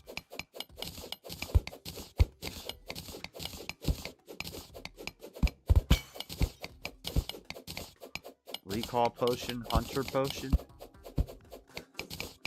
Yeah, my inventory's stuffed. Got a stuffed inventory. Let me see. Oh, this is just lead.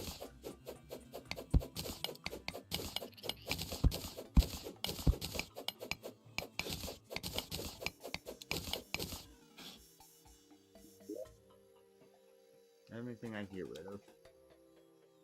Shurikens, I don't even want them. What the heck is blink root?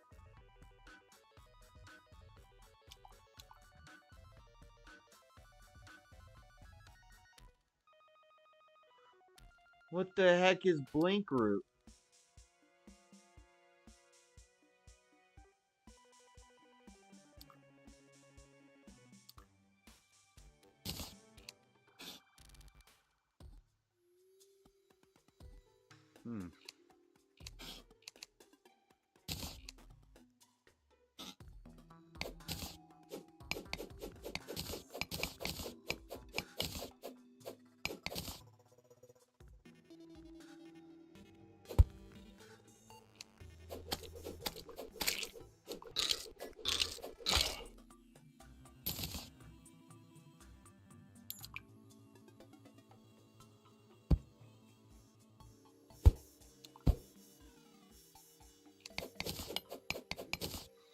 Stubborn one. Really what pederasty was. It was a type of relationship common among upper-class citizens of Athens and many other city-states of the time and region. The relationship was between an older man called the Erastes, or lover, and a younger male called the Eromenos, or the loved one. The Eromenos being anywhere from 12 to around 18 years old at max, and the Erastes being really any age so long as he was older by a wide enough margin. These relationships were intended to educate the youth and raise them up to understand the political and societal norms they would need to uphold as future citizens. And since Athens lacked any formal higher education at this time, a relationship with a wealthy and well-connected Erastes would probably be the best way to prepare yourself for a career in politics. Now, I know a lot of you are thinking that if they weren't gay, why do they call each other lovers? But you gotta remember that we're dealing with translations here. Remember that eros, the same eros in the word eromenos, is not a romantic feeling, but an intense, animating passion towards anything. Food, learning, entertainment, or, yes, sometimes people. The eros directed towards the eromenos should be thought of as a passion to raise up a good citizen, to see instilled in them your wisdom, to attain pride in their eventual success, to attain respect from the community, for ensuring that your well-taught student will continue to uphold the values which keep your civilization thriving. This is the most important fact on the matter, that the relationship was intended as one between mentor and mentee. But according to the pro-gay argument, and Wikipedia in the first sentence even, it was an explicitly homosexual relationship. Education isn't even mentioned on the Wikipedia entry for pederasty. But this is frankly absurd and incredibly misleading. There are several ancient sources that explicitly state that the intention of pederasty was educational and not sexual. Take Xenophon, for instance, where he plainly says as much about Spartan pederasty. Also, take the book by gay activist and professor. How'd you keep... I was just saying that Wikipedia says that on the first line. Whatever, I don't even care that I died. You know why? Because that just means...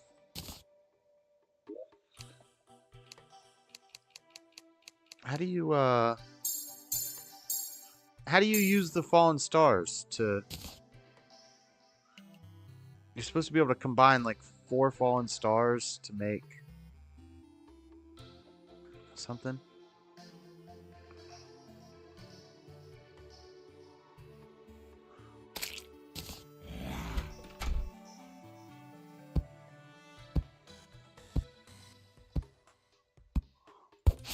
Bum, bum, bum.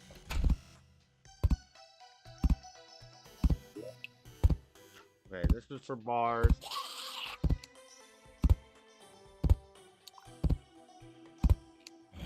Sapphire. There's some potions in here. I'm gonna take these potions out. Emerald.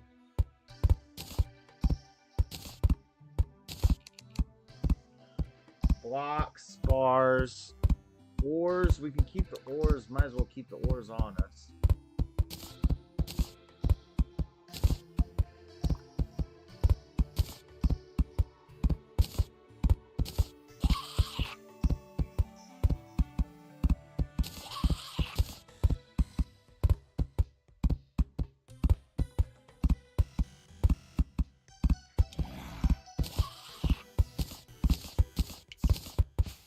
Tungsten ore.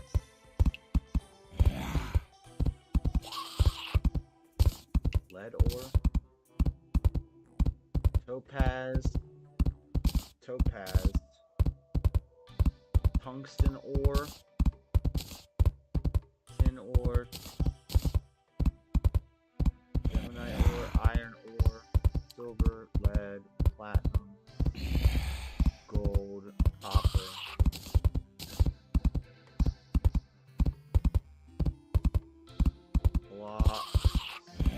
Cactus, salt, weapons and stuff. Okay. The web slinger? Nah, I like my ruby hook. Okay. Take the vine rope out.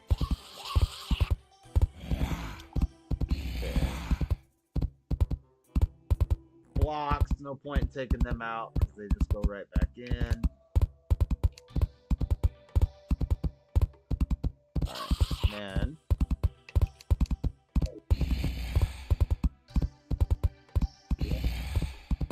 here we got weird random stuff, so we'll keep putting weird random stuff in here. That's in here. Nothing in here, nothing in here.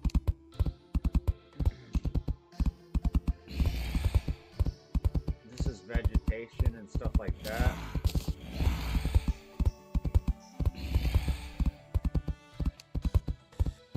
Okay, this chest should be quest items. Where'd my other Eye of Cthulhu go?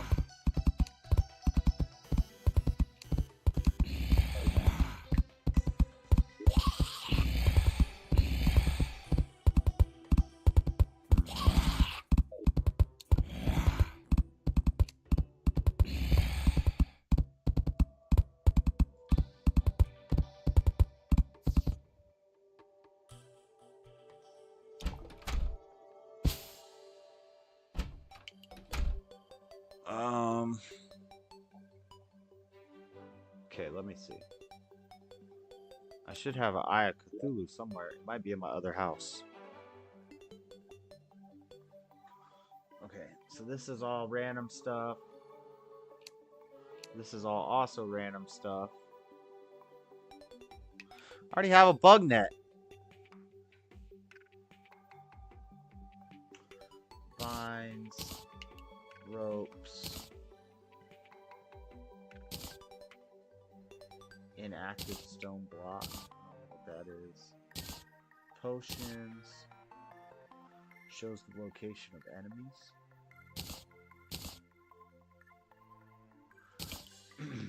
Web covered chest.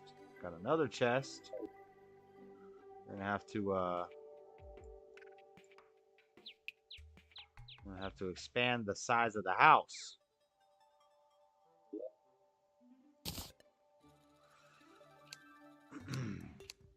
Mushrooms. Present. Oh, I got a reef. Haha, we got a reef in our house. Nice.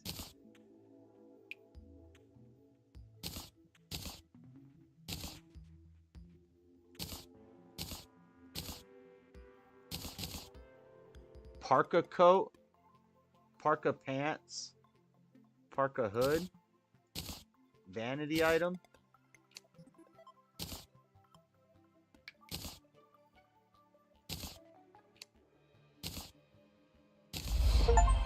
Fashion statement. Yo. We got a parka. Okay, then if I hit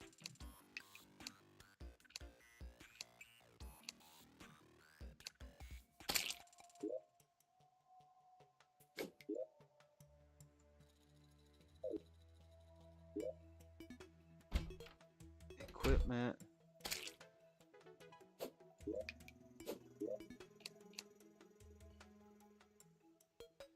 How do I...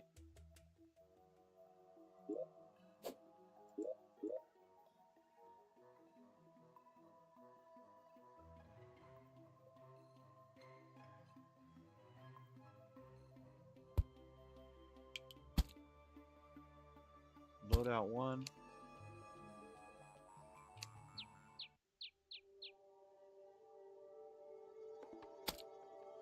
Loadout 1, loadout 2. No slots will be gained. Okay. So it just social slots, so it just looks... It looks a certain way, but it doesn't affect my stats. Okay. Featherfall potion. We don't need that.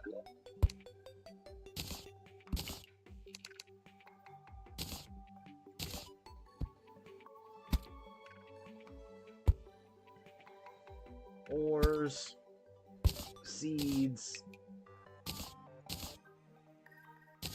Blink root. I don't know what that is. Lots of cobwebs.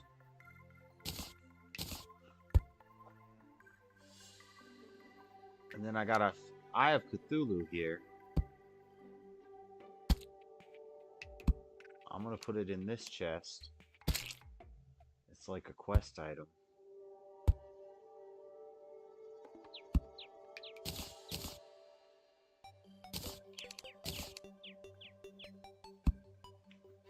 Okay. Now, how do I... Okay.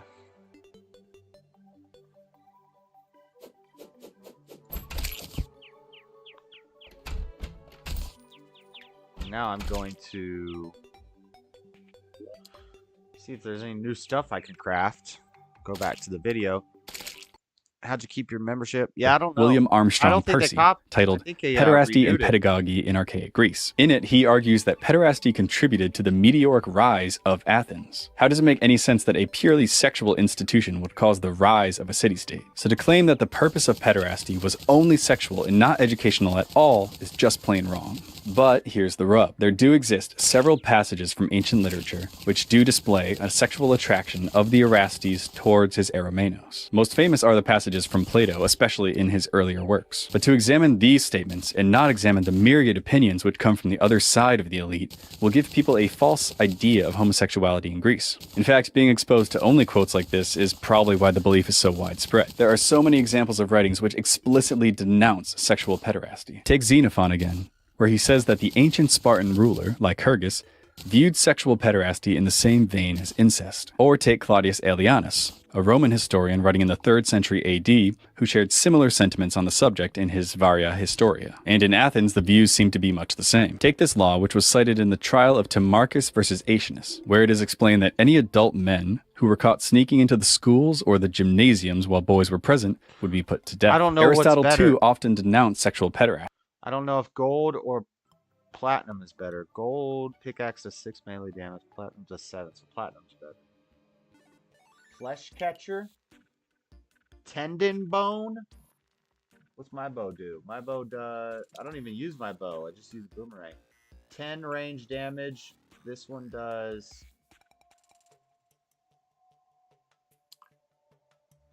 19 range damage. Way better bow.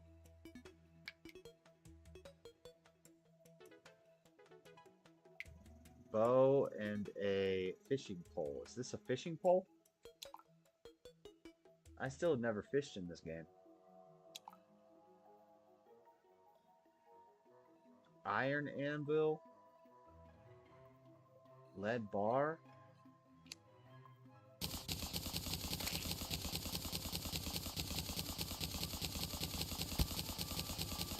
Oh, we got lead.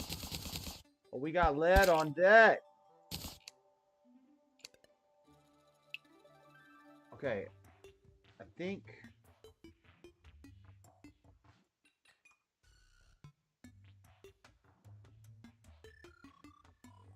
Iron anvil, lead anvil. What kind of anvil do I have? How do I know what kind of anvil this is? It's a lead anvil. What's better?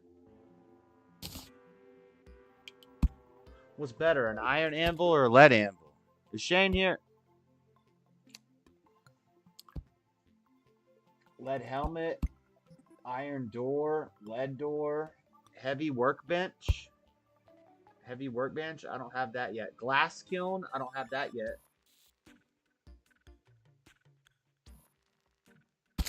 I need a loom. Okay, wait. Let's build. We need bigger space in our house. We need more house. We need more house. Ain't that right? We gotta step our game up on our house action. Okay. Wood. Put wood on the hotbar. Let's go out here. Actually, let's just do this.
Sorry guys, I'm building stairs. Hold on.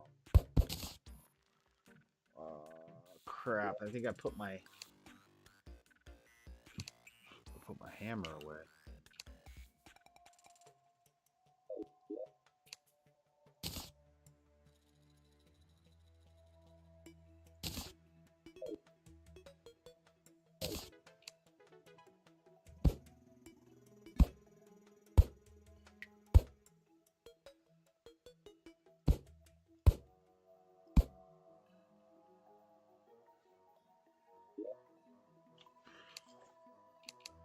Stairs and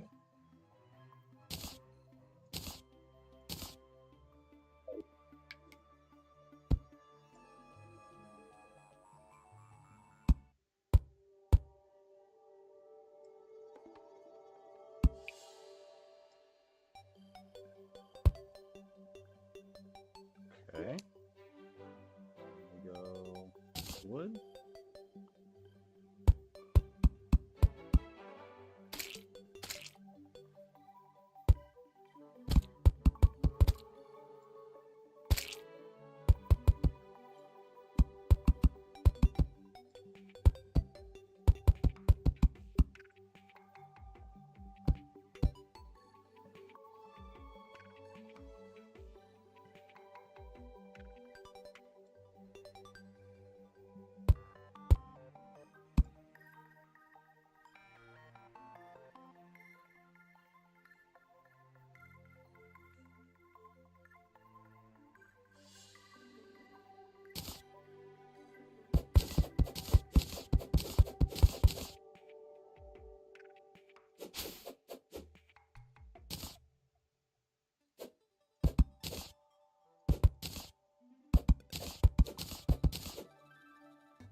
What should I do?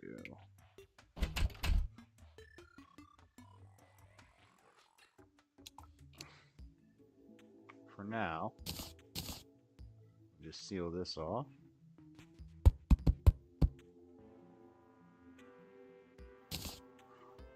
What happened to what was there?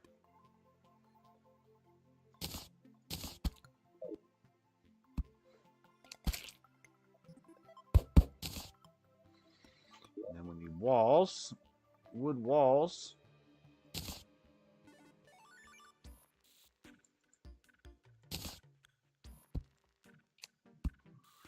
Wood walls, wood walls.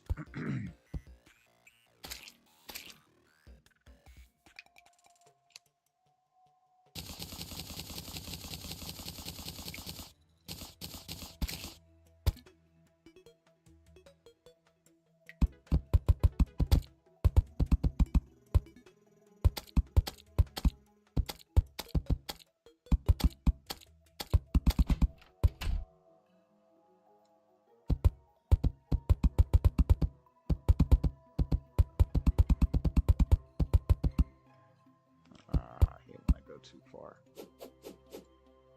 I hate when I go too far.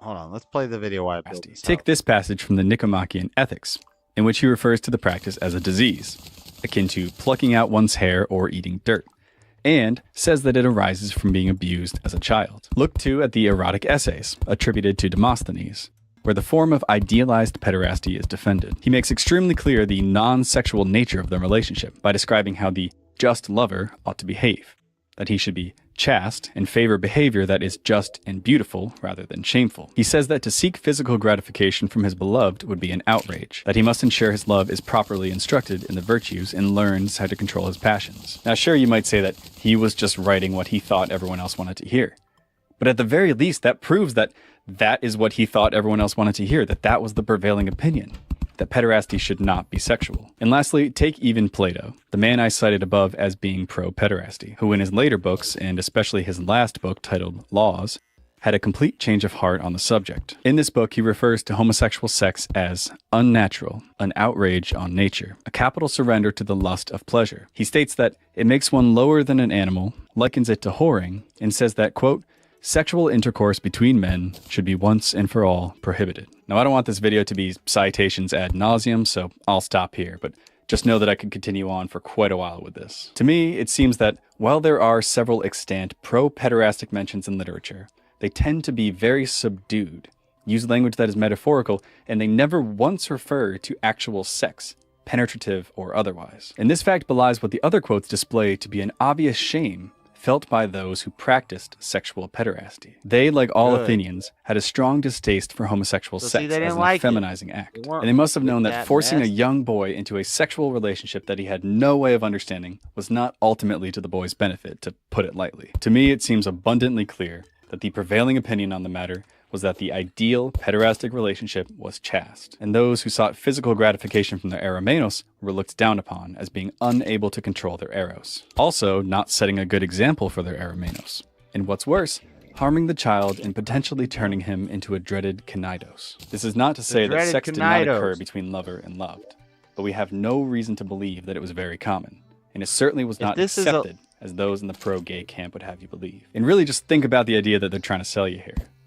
Does it really make sense that a society which viewed passive homosexuality with such radish inserting disdain would really force the boys that they were training to become men to practice it? And even if it did happen, which again, sure, of course it did, would society writ large deem it good? Which is the claim being made by the pro-gay side when they call Athens a homosexual paradise. So not only do we have countless examples of prominent Athenians denouncing the practice, but it would be completely counterproductive to what they were trying to accomplish in the first place. Now, there is an explanation for how those involved in a pederastic relationship could still be considered straight. I'll try to explain it how I've seen it argued, but frankly, it kind of baffles me. What they normally say is that the idea of homosexual and heterosexual didn't exist. The Greeks didn't even have words for these concepts, in fact. Sex was conceived of in terms of the active and the passive partner. The sex of the participants did not matter. As long as you were the active one, you were the manly one. So it was okay for the Erastes to have his Eromenos Can't make a gratified. different type of Ain't ambulance. nothing gay about getting your dick sucked. And simultaneously, they say that it was okay for the Eromenos to gratify his Erastes because he was benefiting from the education he was receiving. Ain't nothing gay about sucking dick. A little suspicious if you ask me, because it would be obvious that ideally the boy would just receive an education without the statutory rape, but I don't know. Also, this idea that because the word homosexual didn't exist, people couldn't possibly conceive of the concept is just absurd. The word homosexual was only coined in 1868. By their logic, all English-speaking people before that date didn't know what homosexuality was. Medieval monks, the Puritans, totally okay with it. I want to bring up too how perverse it should be considered that these people cite pederasty in their bid to normalize the idea of a gay ancient Greece, which in turn normalizes the idea of a gay modernity. Now, of course, they have to rely on pederasty because, as mentioned above, there is absolutely zero evidence of adult male-on-male relationships, but it's still sickening. Even in the introduction to the Wikipedia article on pederasty, it's mentioned how such relationships can lead to PTSD and mental problems in the future. Remember that the younger partner, the Eromenos, could be as young as 12. It was also widely believed that the youth should not receive any satisfaction in his role as the passive partner, which paints the disturbing image of a young boy not totally aware of what's happening to him, as he's being taken advantage of by some 40-year-old guy who's always super nice to him and gives him gifts. This is not the kind of evidence that you want to use as a proponent of homosexuality today. Cultural relativism cannot be applied to everything. Some things are just evil. And the Greeks, who gave us much of the foundation of Western morality, would have known this better than most. What acceptance of pederasty there was, I think it's fair to say, was probably created in large part by a cycle of trauma. Psychology today has displayed clearly the damage that can be done to victims of sexual abuse at a young age. I mean, can you imagine the mental state of this 12-year-old who's brought into a relationship with this older man, perhaps a friend of his father's, and he's super nice to him all the time and gives him gifts, but then requires that he stands there and takes it every so often. This would continue until that boy was 18, is told he's no longer beautiful, and was abandoned for a younger boy. I think it's fair to say that this child would be far more likely to in the future become an abuser himself, or to turn into a kanidos and face the intense shame that came along with that role. So to state that pederasty was widely accepted, to not question the harm that it brought on the boys, and then to use it as an argument to prove that ancient Greece was gay is incredibly idiotic. What sexual pederasty did exist was shameful even to those practicing it, and denounced by those who weren't as degenerate. Got him. Debunked. Elon Musk has done it again. Just in the last 23 years, he's made electric cars really happen. He founded PayPal. He launched a rocket that's 700 times cheaper than NASA's. But in this building behind... The existence of pederastic scenes on pottery was one of the main points used in support of the pro-gay argument by Kenneth Dover in his book Greek Homosexuality, which it turns out is basically the source of using pottery to promote the idea of a gay Greece. He claims that of the roughly 80,000 Greek pottery samples from the classical era, 600 of them, or about 1%, depict homosexual scenes. This claim is dealt with in detail by Adonis Georgiadis, author of the book Homosexuality in Ancient Greece, The Myth is Collapsing, whose work I will be citing to deal with this question. To begin, he points out that when it came time for Dover to present the catalog of these 600 vases, he prefaced it by saying, quote, "The vases listed here are those mentioned in the book. By no means all of them portray homosexual behavior or bear erotic inscriptions." So in other words, he completely made up this figure of 600, and a great many of them do not even depict anything remotely homosexual. Now, how many of these made-up items were included in the 600? I'm not really sure. But according to Georgiadis, who went through the catalog himself, only 30 actually depicted homosexual scenes. And that was with what he called a generous interpretation, including sexual scenes of non-humans like satyrs in his count. To prove how much of a stretch Dover was making in some of these interpretations, here are some of the vases that he decided to include in that group of 600. One vase displays heterosexual sex, in which, quote, this is Dover, "If one looks carefully, he will remark that the coitus is through the anus. This means that the artist subconsciously wants to paint a homosexual scene, but he can't." Another pot depicts a scene in which, according to Dover, quote, "Orestes, advancing to kill Aegisthus, holds a broad-bladed, curved, sharp-pointed sword in a position where it covers his genitals and appears to be projecting from him." And Dover thought this was a subtle innuendo for sex somehow. And lastly, a vase which includes a scene in which, quote, "Iolaus holds his club so that it looks like his own erect penis. And Heracles, fighting the lion, appears to have his scabbard going up his anus." So clearly there was some padding going on with that 600 figure cited by Dover. But I have not verified Georgiadis' number of 30 myself. So I think it's fair to say that the real number is somewhere in the middle, perhaps shying more towards 30, given just how brazen Dover was in some of his interpretations. This puts the percentage of pottery depicting some form of homosexual sex as low as 0.04%, which I don't know, I have no way of knowing this, but that's probably about the percentage of art online that's just furry porn. This low percentage also explains why, if you look for examples of gay pottery, you get the same handful of images over and over again, like they're trying to give the illusion that it was way more common than it was. Georgiadis also notes that of all of these pots, not a single one depicts homosexual sex. There is anal sex depicted, but it is done only by satyrs, who were well known for being sexually perverted. So given just how rarely these homosexual scenes were depicted, we really cannot use pottery to point to any widespread acceptance of homosexuality in ancient Greece. And this is before we even point out that any pottery like this would have been made entirely for or by the elites, as they would have been the only ones who could actually have afforded it. And even among them, who were the only ones that engaged in sexual, pederastic relationships, only 0.04% of all their pottery depicted homosexual scenes. But really, we didn't even have to examine the vases to know that this explanation has some problems. We should have already known that one has to be careful when they are interpreting art without the proper context. After all, what would someone 2,500 years from now think of our age if they dug up a copy of the book Lolita? And that book was made in the 50s when they made stuff like this. One never knows when the homosexual is about. He may appear normal, and it may be too late when you discover he is mentally ill. So on the whole, the pottery argument is very weak, and it does nothing to support the idea of a widespread homosexual acceptance. But despite this, this was the main supporting evidence used in the book that popularized the gay Greek myth in the first place. So pederasty and pottery now dealt with, there really aren't any other aspects of Greek life that have even an iota of homosexuality. So all I can do right now is list them for you to prove that they really didn't talk about being gay that often. Let's begin with Greek stories. Now, judging by modernity, a homosexual society cannot help but write stories about male-on-male love. But did the Greeks do this? Let's start with the most important Greek stories, those of Greek myth, and specifically the gods. Let's ask the question, do any of the gods have homosexual relationships? Well, let's see. Aphrodite has Ares as a love and Hephaestus as a husband, who, by the way, wanted to marry Athena, but she was chaste. Aphrodite also had amorous relationships with many mortals, all men, such as Aeneas and Adonis. Ares in his own right has Eos. Zeus has Hera as a wife, and oh yeah, by the way, has sex with... This game, you're not ready. Everybody. But weirdly no men. Hades has Persephone, Poseidon has the sea nymph Amphitrite, as well as Medusa, Eros has Psyche, Erebus has Nyx, Dionysus has Ariadne. Even the somewhat perverse Titans were all hetero, with Atlas and Pleione, Oceanus and Tithys, Gaia and Uranus, not happy but hetero, and Cronus and Rhea. Any story that people claim represents gay Greek gods, at least any of the ones that I've come across, explicitly represent chaste love of the soul, or in the case of Dionysus and Pan, homosexual rape sometimes. It's probably fair to note that most of these stories come from before the classical era, and there's little contention that anything outside of the classical era was very gay.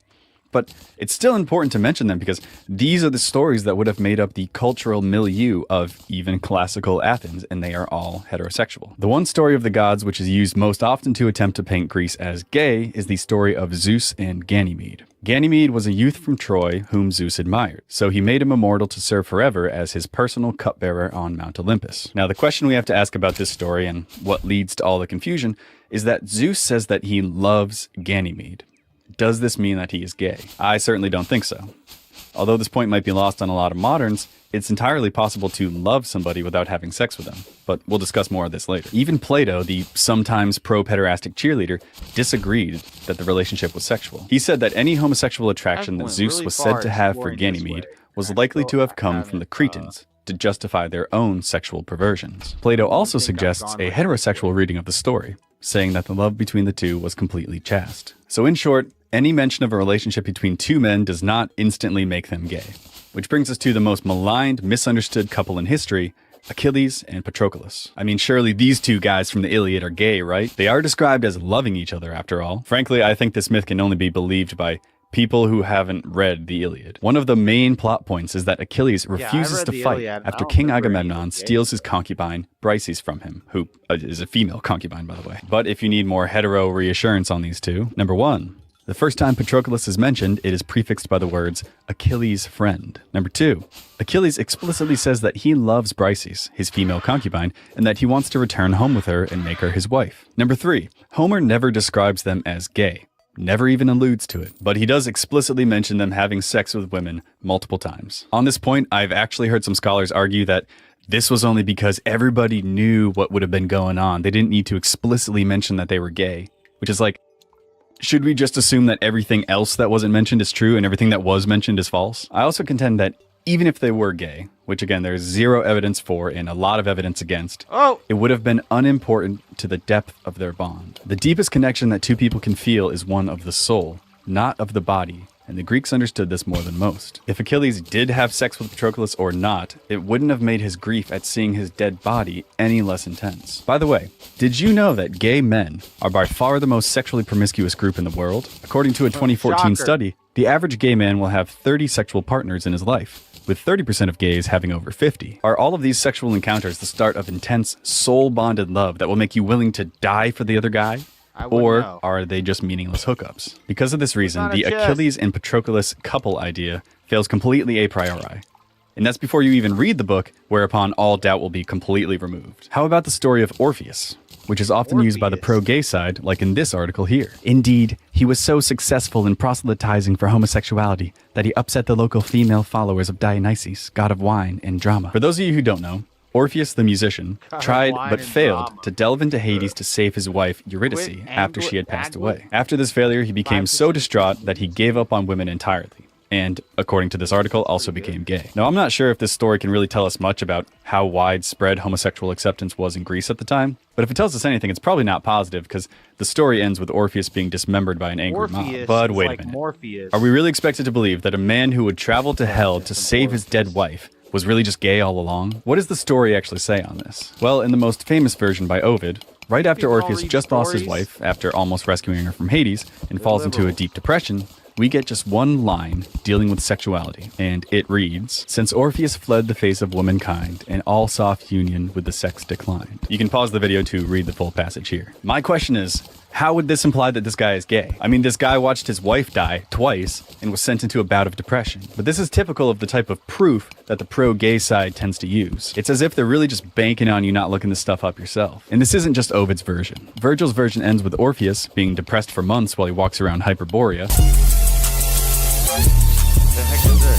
And it's only because this absolute Chad neglects women for so long that they end up killing him out of jealousy. There's not even a mention of his involvement with men, not even as friends. There are, of course, many other equally famous stories from the Greeks, but none of these are used to support the idea of a homosexual Greece, even though you know they would love to try. Jason and the Argonauts, a bunch of fit young men on a boat all alone? I mean, come on. Of course, there's the difficulty that Jason ends up marrying the enchantress Medea in the end. Then there's the Odyssey, a tale of a bunch of old men alone on a boat. But of course, the entire point of that story is that Odysseus is trying to return home to his loving wife. There are so many other stories too, which all exclusively depict heterosexual relationships, but I'm not going to discuss these all here in the interest of time. The only example of homosexual attraction that I can think of in Greek stories is with Narcissus, but to be fair, he's just attracted to himself. And the only example of homosexual sex is the rape of Chrysippus by Laius. Because of this act, however, Chrysippus ends up committing suicide, and Laius has a curse placed on his family, which ends up destroying them all in the famous play Oedipus Rex. Yes, it was homosexual rape why Oedipus was cursed. He was the son of Laius. But again, we're mostly dealing with stories here from before the classical period. What if we look at stories from the classical period itself? Well, the best way to do this would be to look at plays, a common form of entertainment for all Athenians. The problem is that these two paint a picture of a very heteronormative culture. Take the play Lysistrata, for example, one of the most famous plays of ancient Athens, wherein the women decide to refuse sex with their husbands until they stop the war with Sparta. And by the way, this works. They decide to end the war. Why would this? A little homosexuality history never hurt anybody. No, this is the opposite of homosexual. This is debunking the idea that the Greeks were gay. This is saying that they were not gay.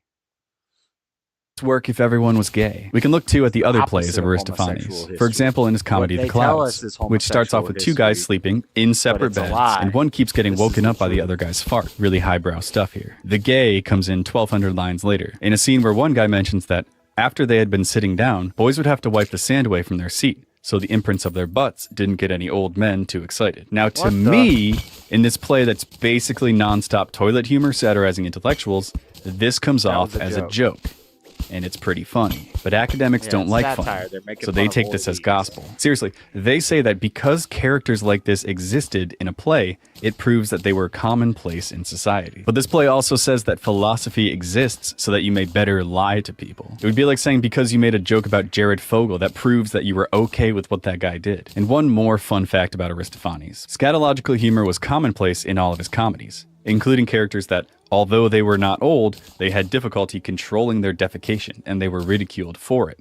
And this was probably a reference to damage that was done to them as a young Eromenos. And this is just another example of homophobia that was commonplace in their culture. Next, let's examine some claims that are made about historical figures. You've perhaps heard it said that Alexander was gay himself, or at least bisexual. This idea is based largely on the fact that he was very distraught when his male best friend Hephaestion died. This claim is made despite the fact that we have sources telling us that Alexander likely enjoyed a different woman's company every night. We know that he wasn't a fan of pederasty either, which we can surmise from this quote by Plutarch, in which Alexander violently denies the offer of a boy's company made to him by an Eastern king. And the normality of homosexuality in the culture is also largely disproven by Alexander's life. Firstly, in the story we have that tells us that Alexander's father sent a female prostitute to his room when he was 14 to ensure that the boy didn't turn gay. Why would the king care that his son was gay if everybody was so accepting of it? You could say that he just wanted to make sure that Alexander could produce an heir. But surely even a gay man could be forced to have straight sex to produce heirs, and then what he did in his free time wouldn't really be that important, right? Also disproving this idea is the fact that Alexander's conquest was stopped when all his men wanted desperately to return home to see their wives. But surely the smorgasbord of an all-male army would have been the ideal for a gay society. I also want to examine the Sacred Band of Thebes, a semi-mythical cohort of 300 men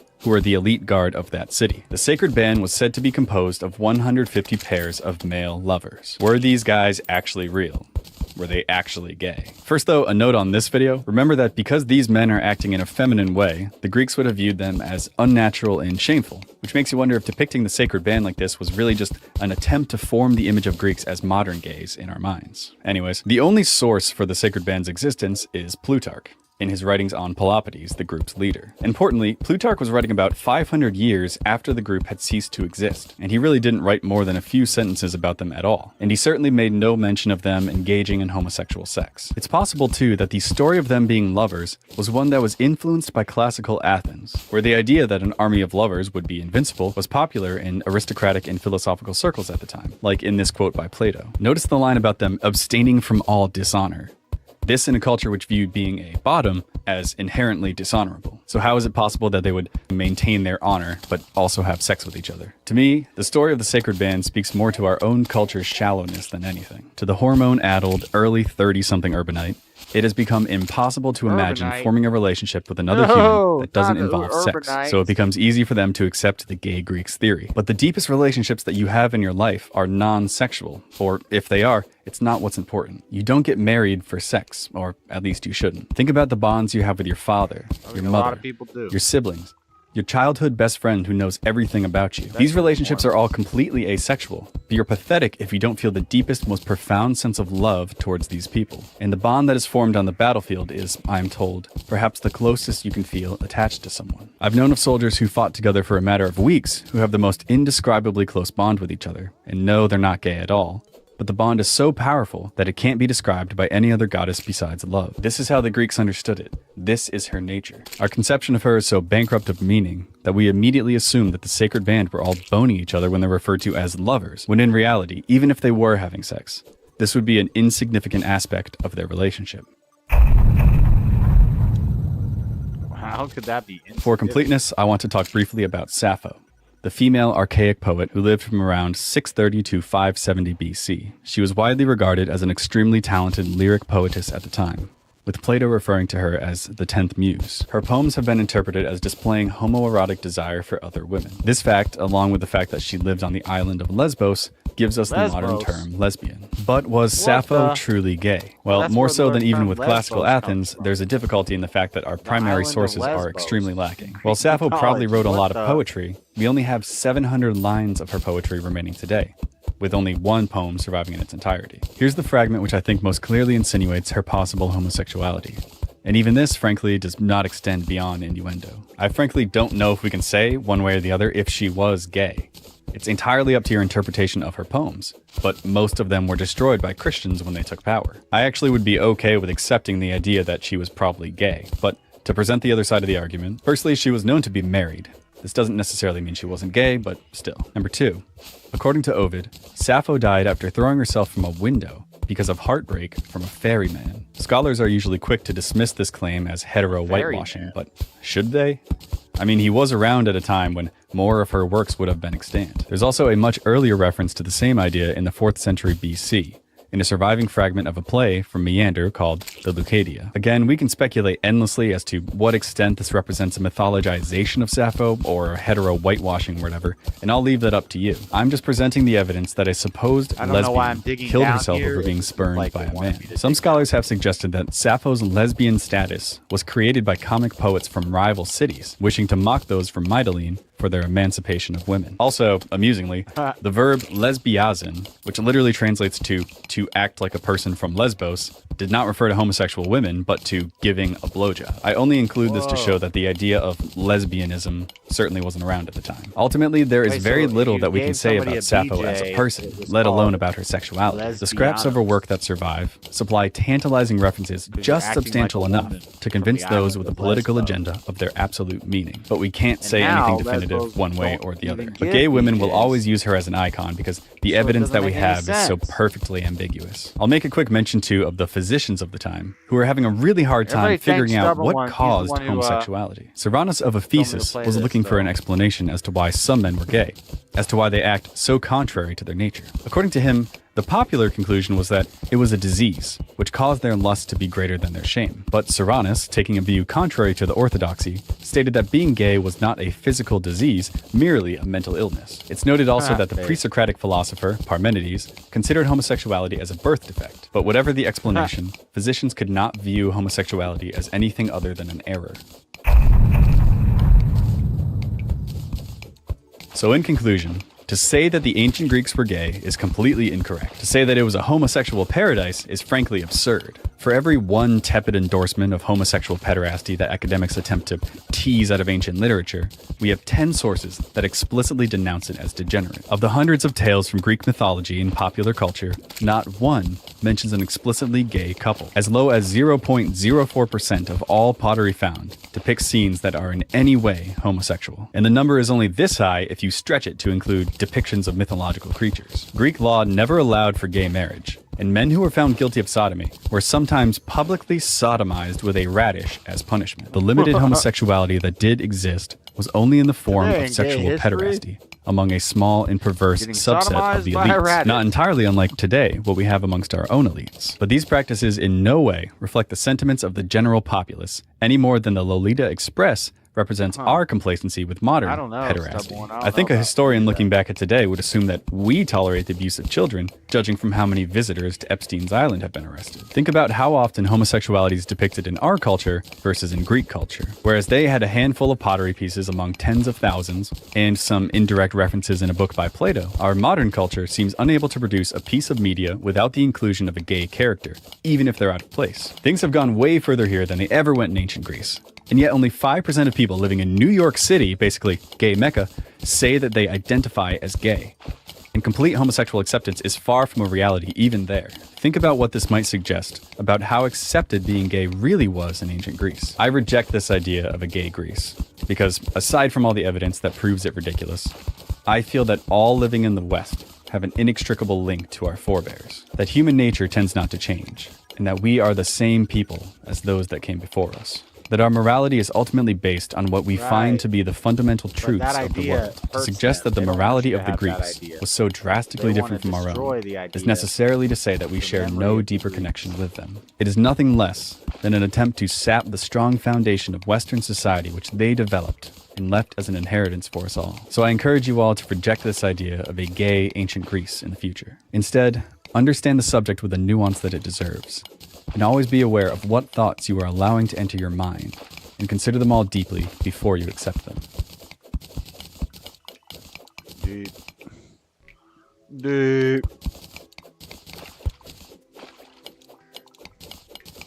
Okay, I don't know what I'm digging for. I was supposed to be exploring left to right.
All right. Well, we talked about Trump ballot stuff. We talked about the priest blessing the gay marriages.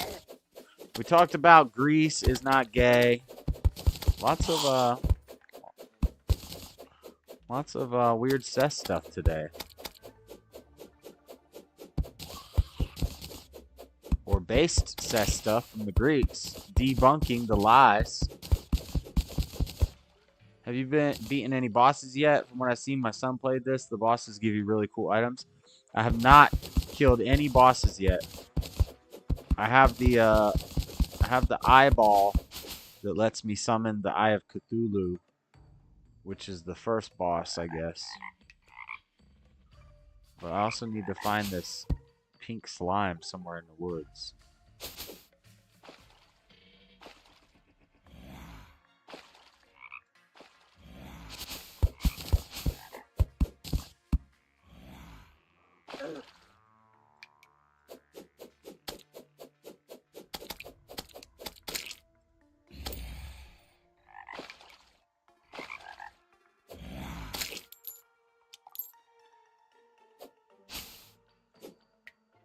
Uh-oh.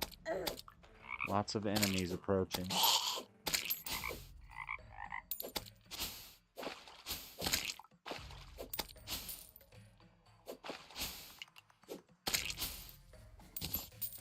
Lots of enemies approaching.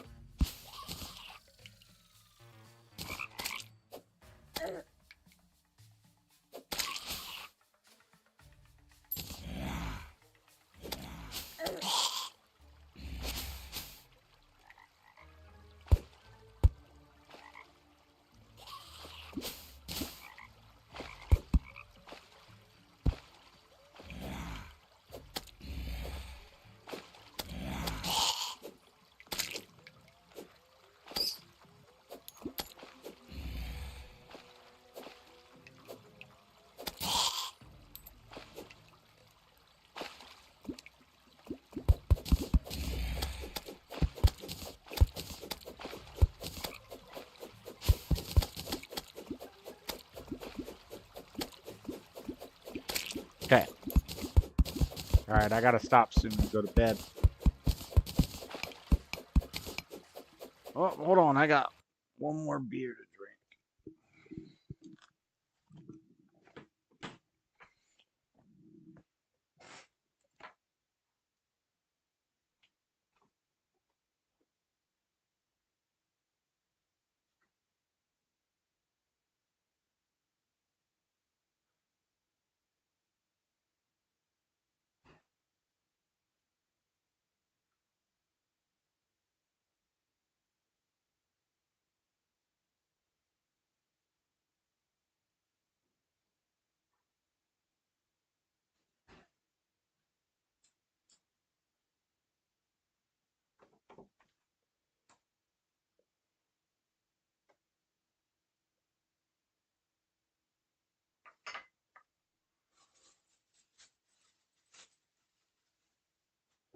Alright.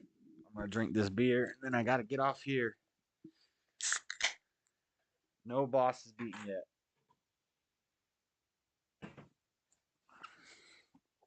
Let's see. Let's find something else to watch.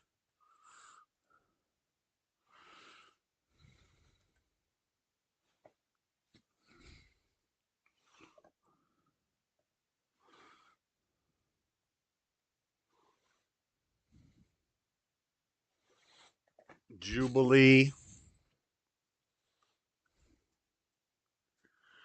Jubilee.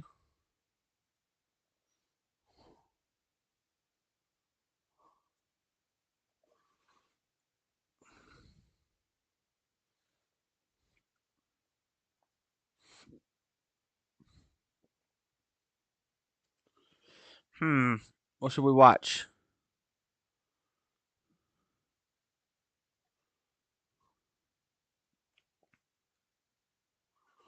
TFP. Whoa, bikini yoga booty challenge. What the?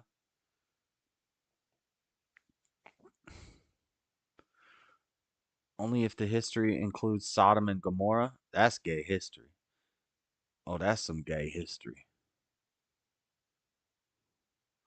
Man with neurofibromatosis. What the?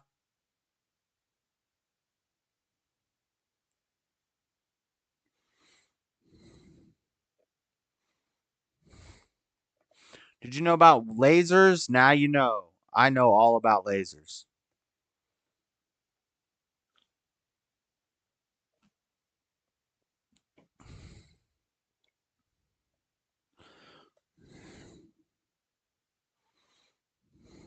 John Fetterman is the voice of reason now.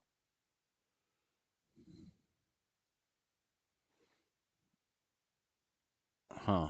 I wish I could play some dang old music.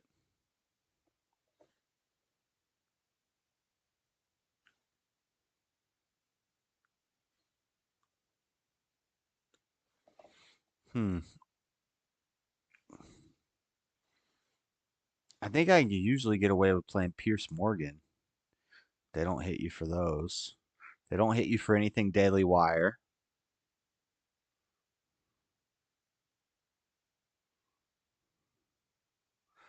Thrifted Bible Review.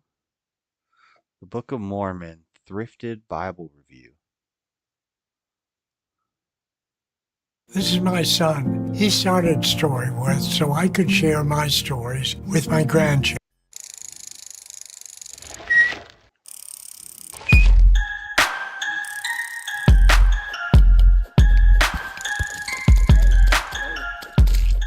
Shalom, shalom, my Haverim. Greetings, my YouTube Mishpah. What's up, my people? And welcome, friends, to Bible on a Bicycle Bible Review. My name is Will, and I'm an aspired follower of Yeshua HaMashiach. That is, The heck is this guy? What is he talking about? Jesus Christ. This here is where we take a look at the thrifted Bibles that I found while out riding around on my bicycle. The heck is a thrifted Bible? This guy's weird. I don't like his eyes. He looks creepy. I don't know who this guy is. I don't know who this guy is. Do I need acorns?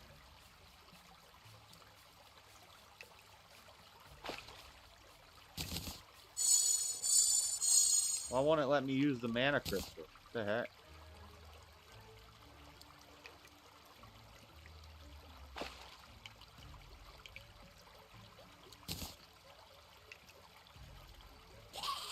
I don't know what to get rid of. This is dumb.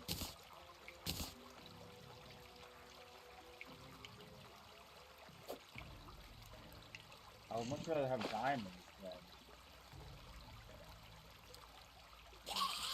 acorns, right? Would you rather have diamonds or acorns? Is that a real question? What kind of foolish person do you think I am? Of course I would rather have acorns. I can't eat a diamond. Uh-oh. Yo, I don't know where I'm going, guys. This really isn't safe for me to be exploring topside. at night like this. I'm just trying to go. I'm trying to go as far right as possible. Ha. Shout out. Shout out going as far right as possible. Oh my god. Oh my god.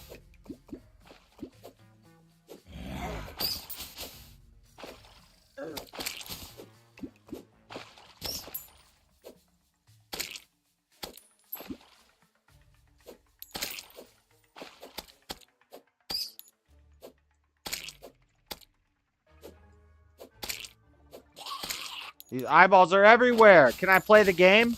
Can I play the game? Please?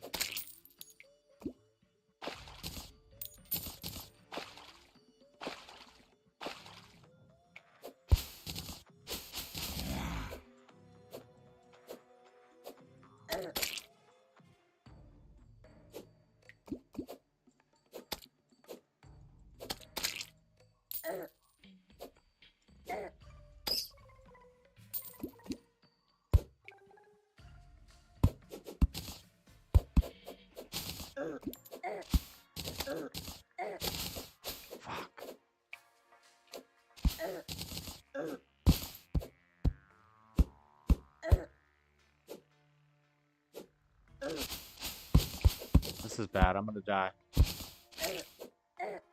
Ah! Ah! I can't see anything.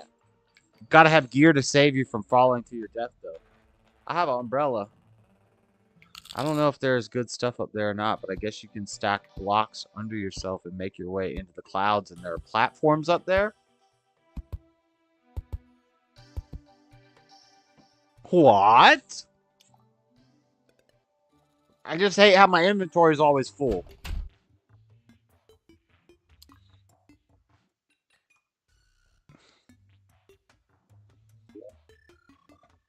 The inventory is always full. And now I lost my freaking... I lost all my potions somehow.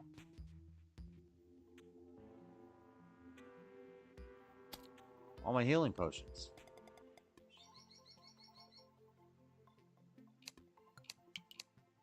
Lenses.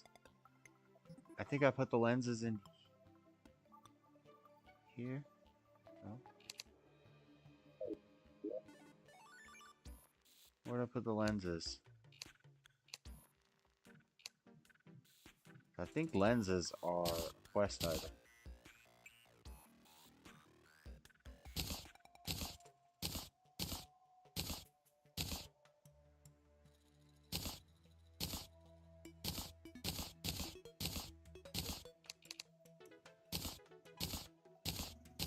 I hate how, like, how hard it is to organize in this game and manage your inventory. Like,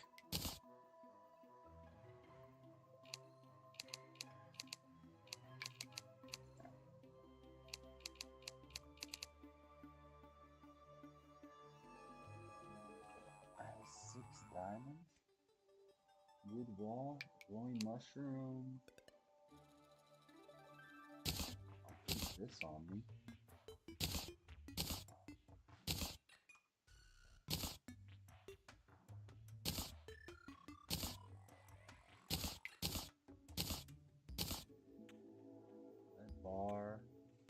Lead bar, shurikens. I have tons of them. See, so it looks like my inventory's been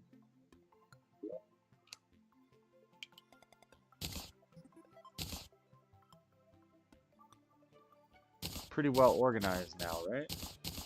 But it'll be filled in like 2 seconds.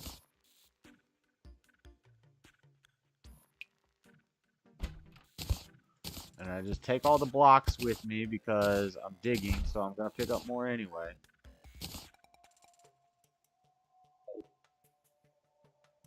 I wish there was like a backpack or something. Okay, I don't want to watch this video.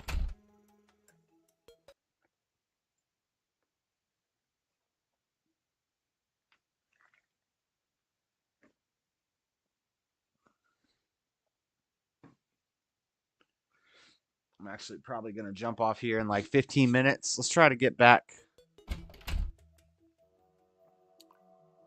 I don't know. I could summon Eye of Cthulhu and just fight him out here, see what happens, see how it goes.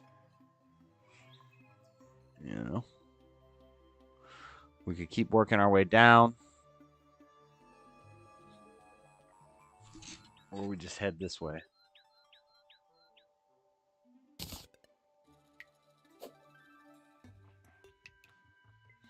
Wish there was a faster way to do this.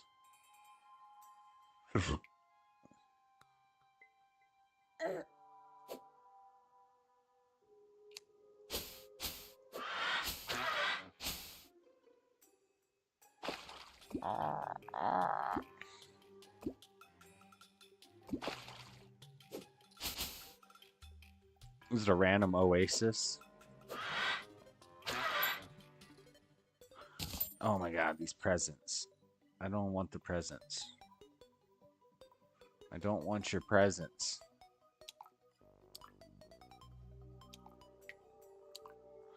Don't want your presents, and I don't want you in my presents. Made that up.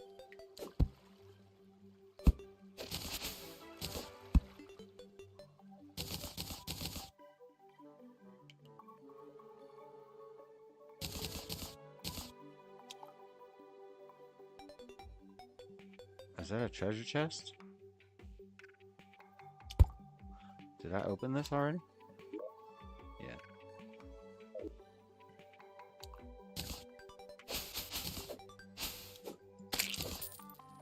No, I don't want the freaking gel.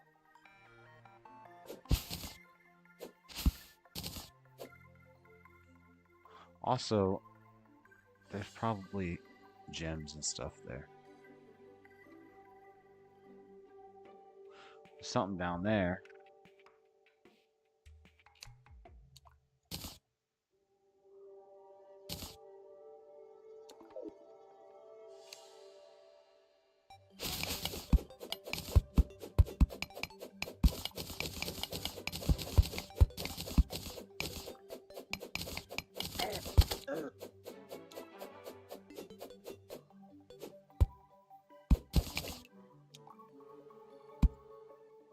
Spelunking.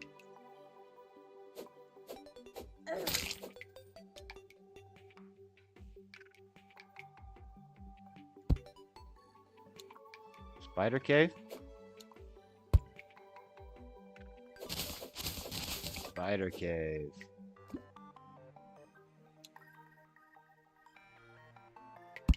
Oh, more cave.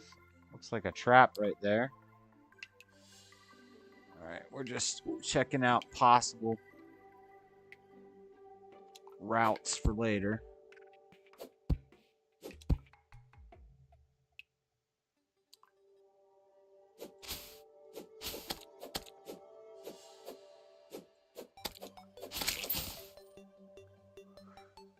Dang, there's not one more video we can watch before we go.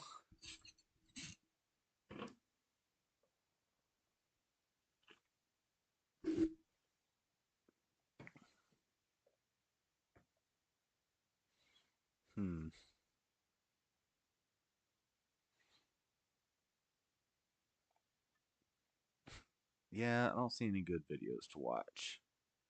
Alright, we're going to head out in like 10 minutes. I just want to get back to where I was.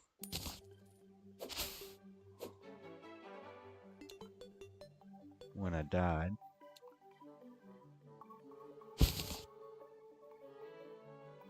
Did I die down here?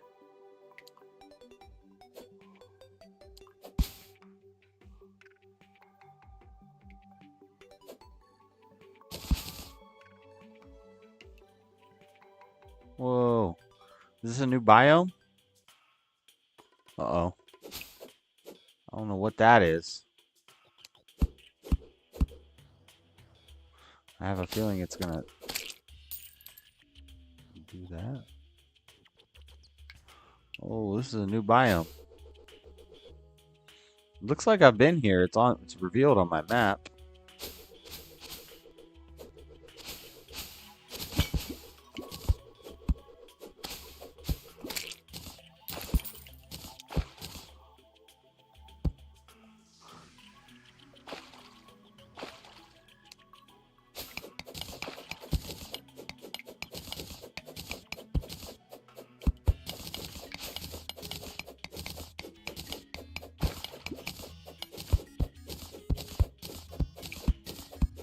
Cool.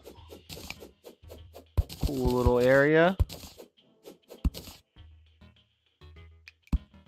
New biome action.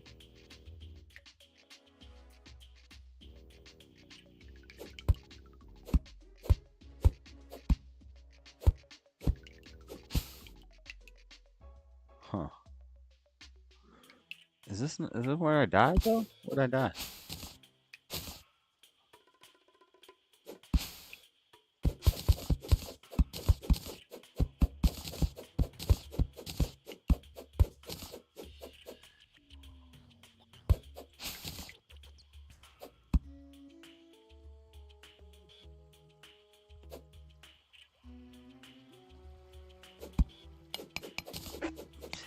I don't want 10.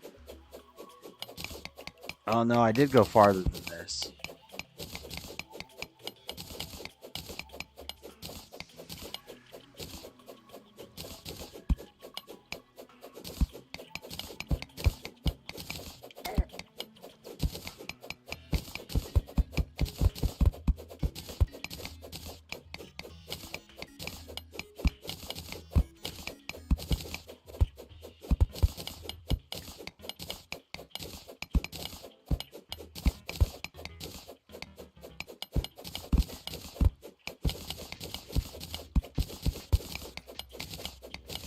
Just digging my way through a mountain. Defying gravity. There's no way the top of this mountain would not crash down on me.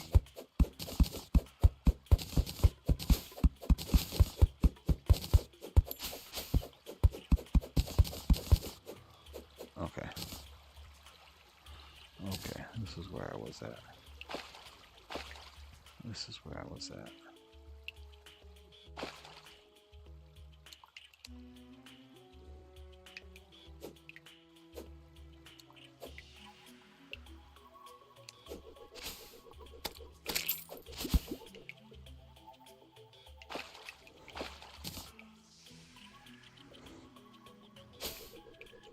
The heck is that?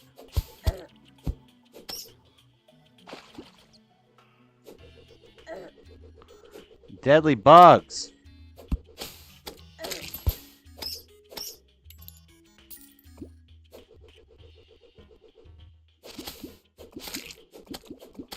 Piranhas. Breakable things.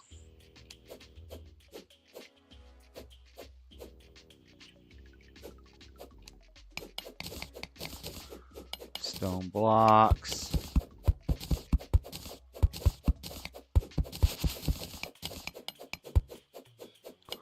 I see a gem like right there.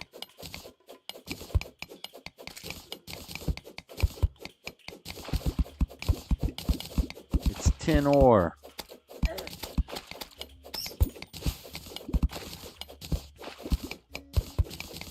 Why am I just getting tin? Rin tin tin.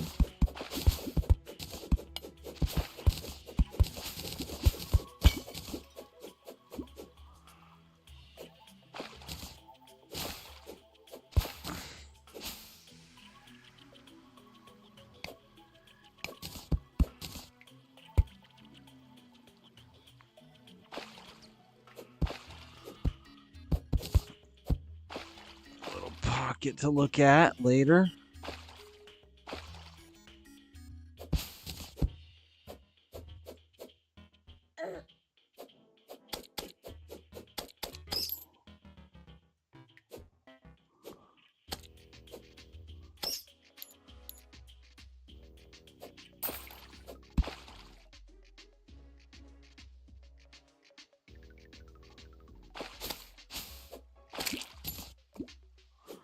Yeah, there's lots of crazy stuff to explore around here.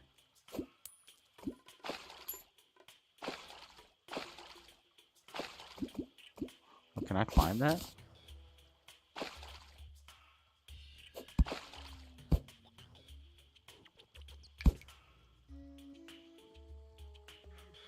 Wow. Okay, new area.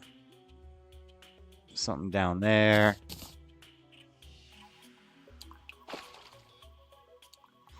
I'm so far from home. Like, if I'm gonna come play out here, I need to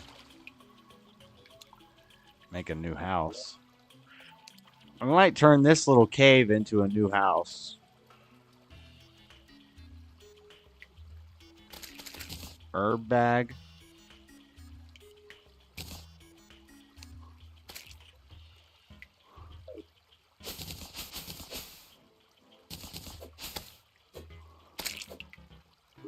Herb bag.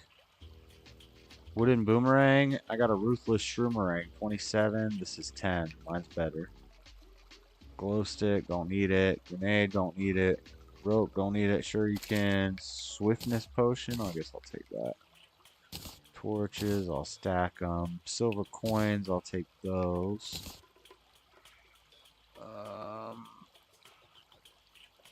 I'll take this wooden boomerang, but I don't need it. Yeah, it's nighttime. We're far away from home. I might turn this cave into a little house. Just throw a wall up there and a wall up there and just start building it. But I'm going to jump out of this game. Tomorrow or next time I play this, we will for sure play. We will sure summon Cthulhu and fight the first boss. I just wanted to make sure I'm good and geared up and ready to go before I fight him. I have 2 Eye of Cthulhu's though, so if I lose, I can summon him again. I can figure out how to beat him and summon him again. But I got to get some sleep for work tomorrow, and I got to wake up and I'm gonna go to sleep for like an hour, wake up, and then I gotta do my auctions because I sold some cards, and then go to work, and then go back to sleep. Wake up for work at 2 a.m. So, but yeah, maybe we can do another little stream like this tomorrow, because I'm gonna just talk about the news while we do these gaming streams, because just for this week, because on Monday it's Christmas. And it's dark in here. On Monday, it's Christmas. And I'm not going to talk about news on the Monday show. I'm just going to I'm just going to talk about Christmas traditions, Christmas movies. Maybe people, if they want to call on Discord, tell me how their Christmas was. We're just going to have a chill day on the Dreaded Conservative show this Monday because it'll be on Christmas. So I'll talk about all the news. We talked about the Trump ballot thing today. We talked about the Catholic Church with the gay blessings. So we'll just talk about this stuff during the gaming streams. But I'm gonna head out, guys. Let me catch up with chat before I go. Later, Stubborn One. Thanks for the recommendation of the video. But yeah, have a good night, guys. I'll see you later. Take care. Peace.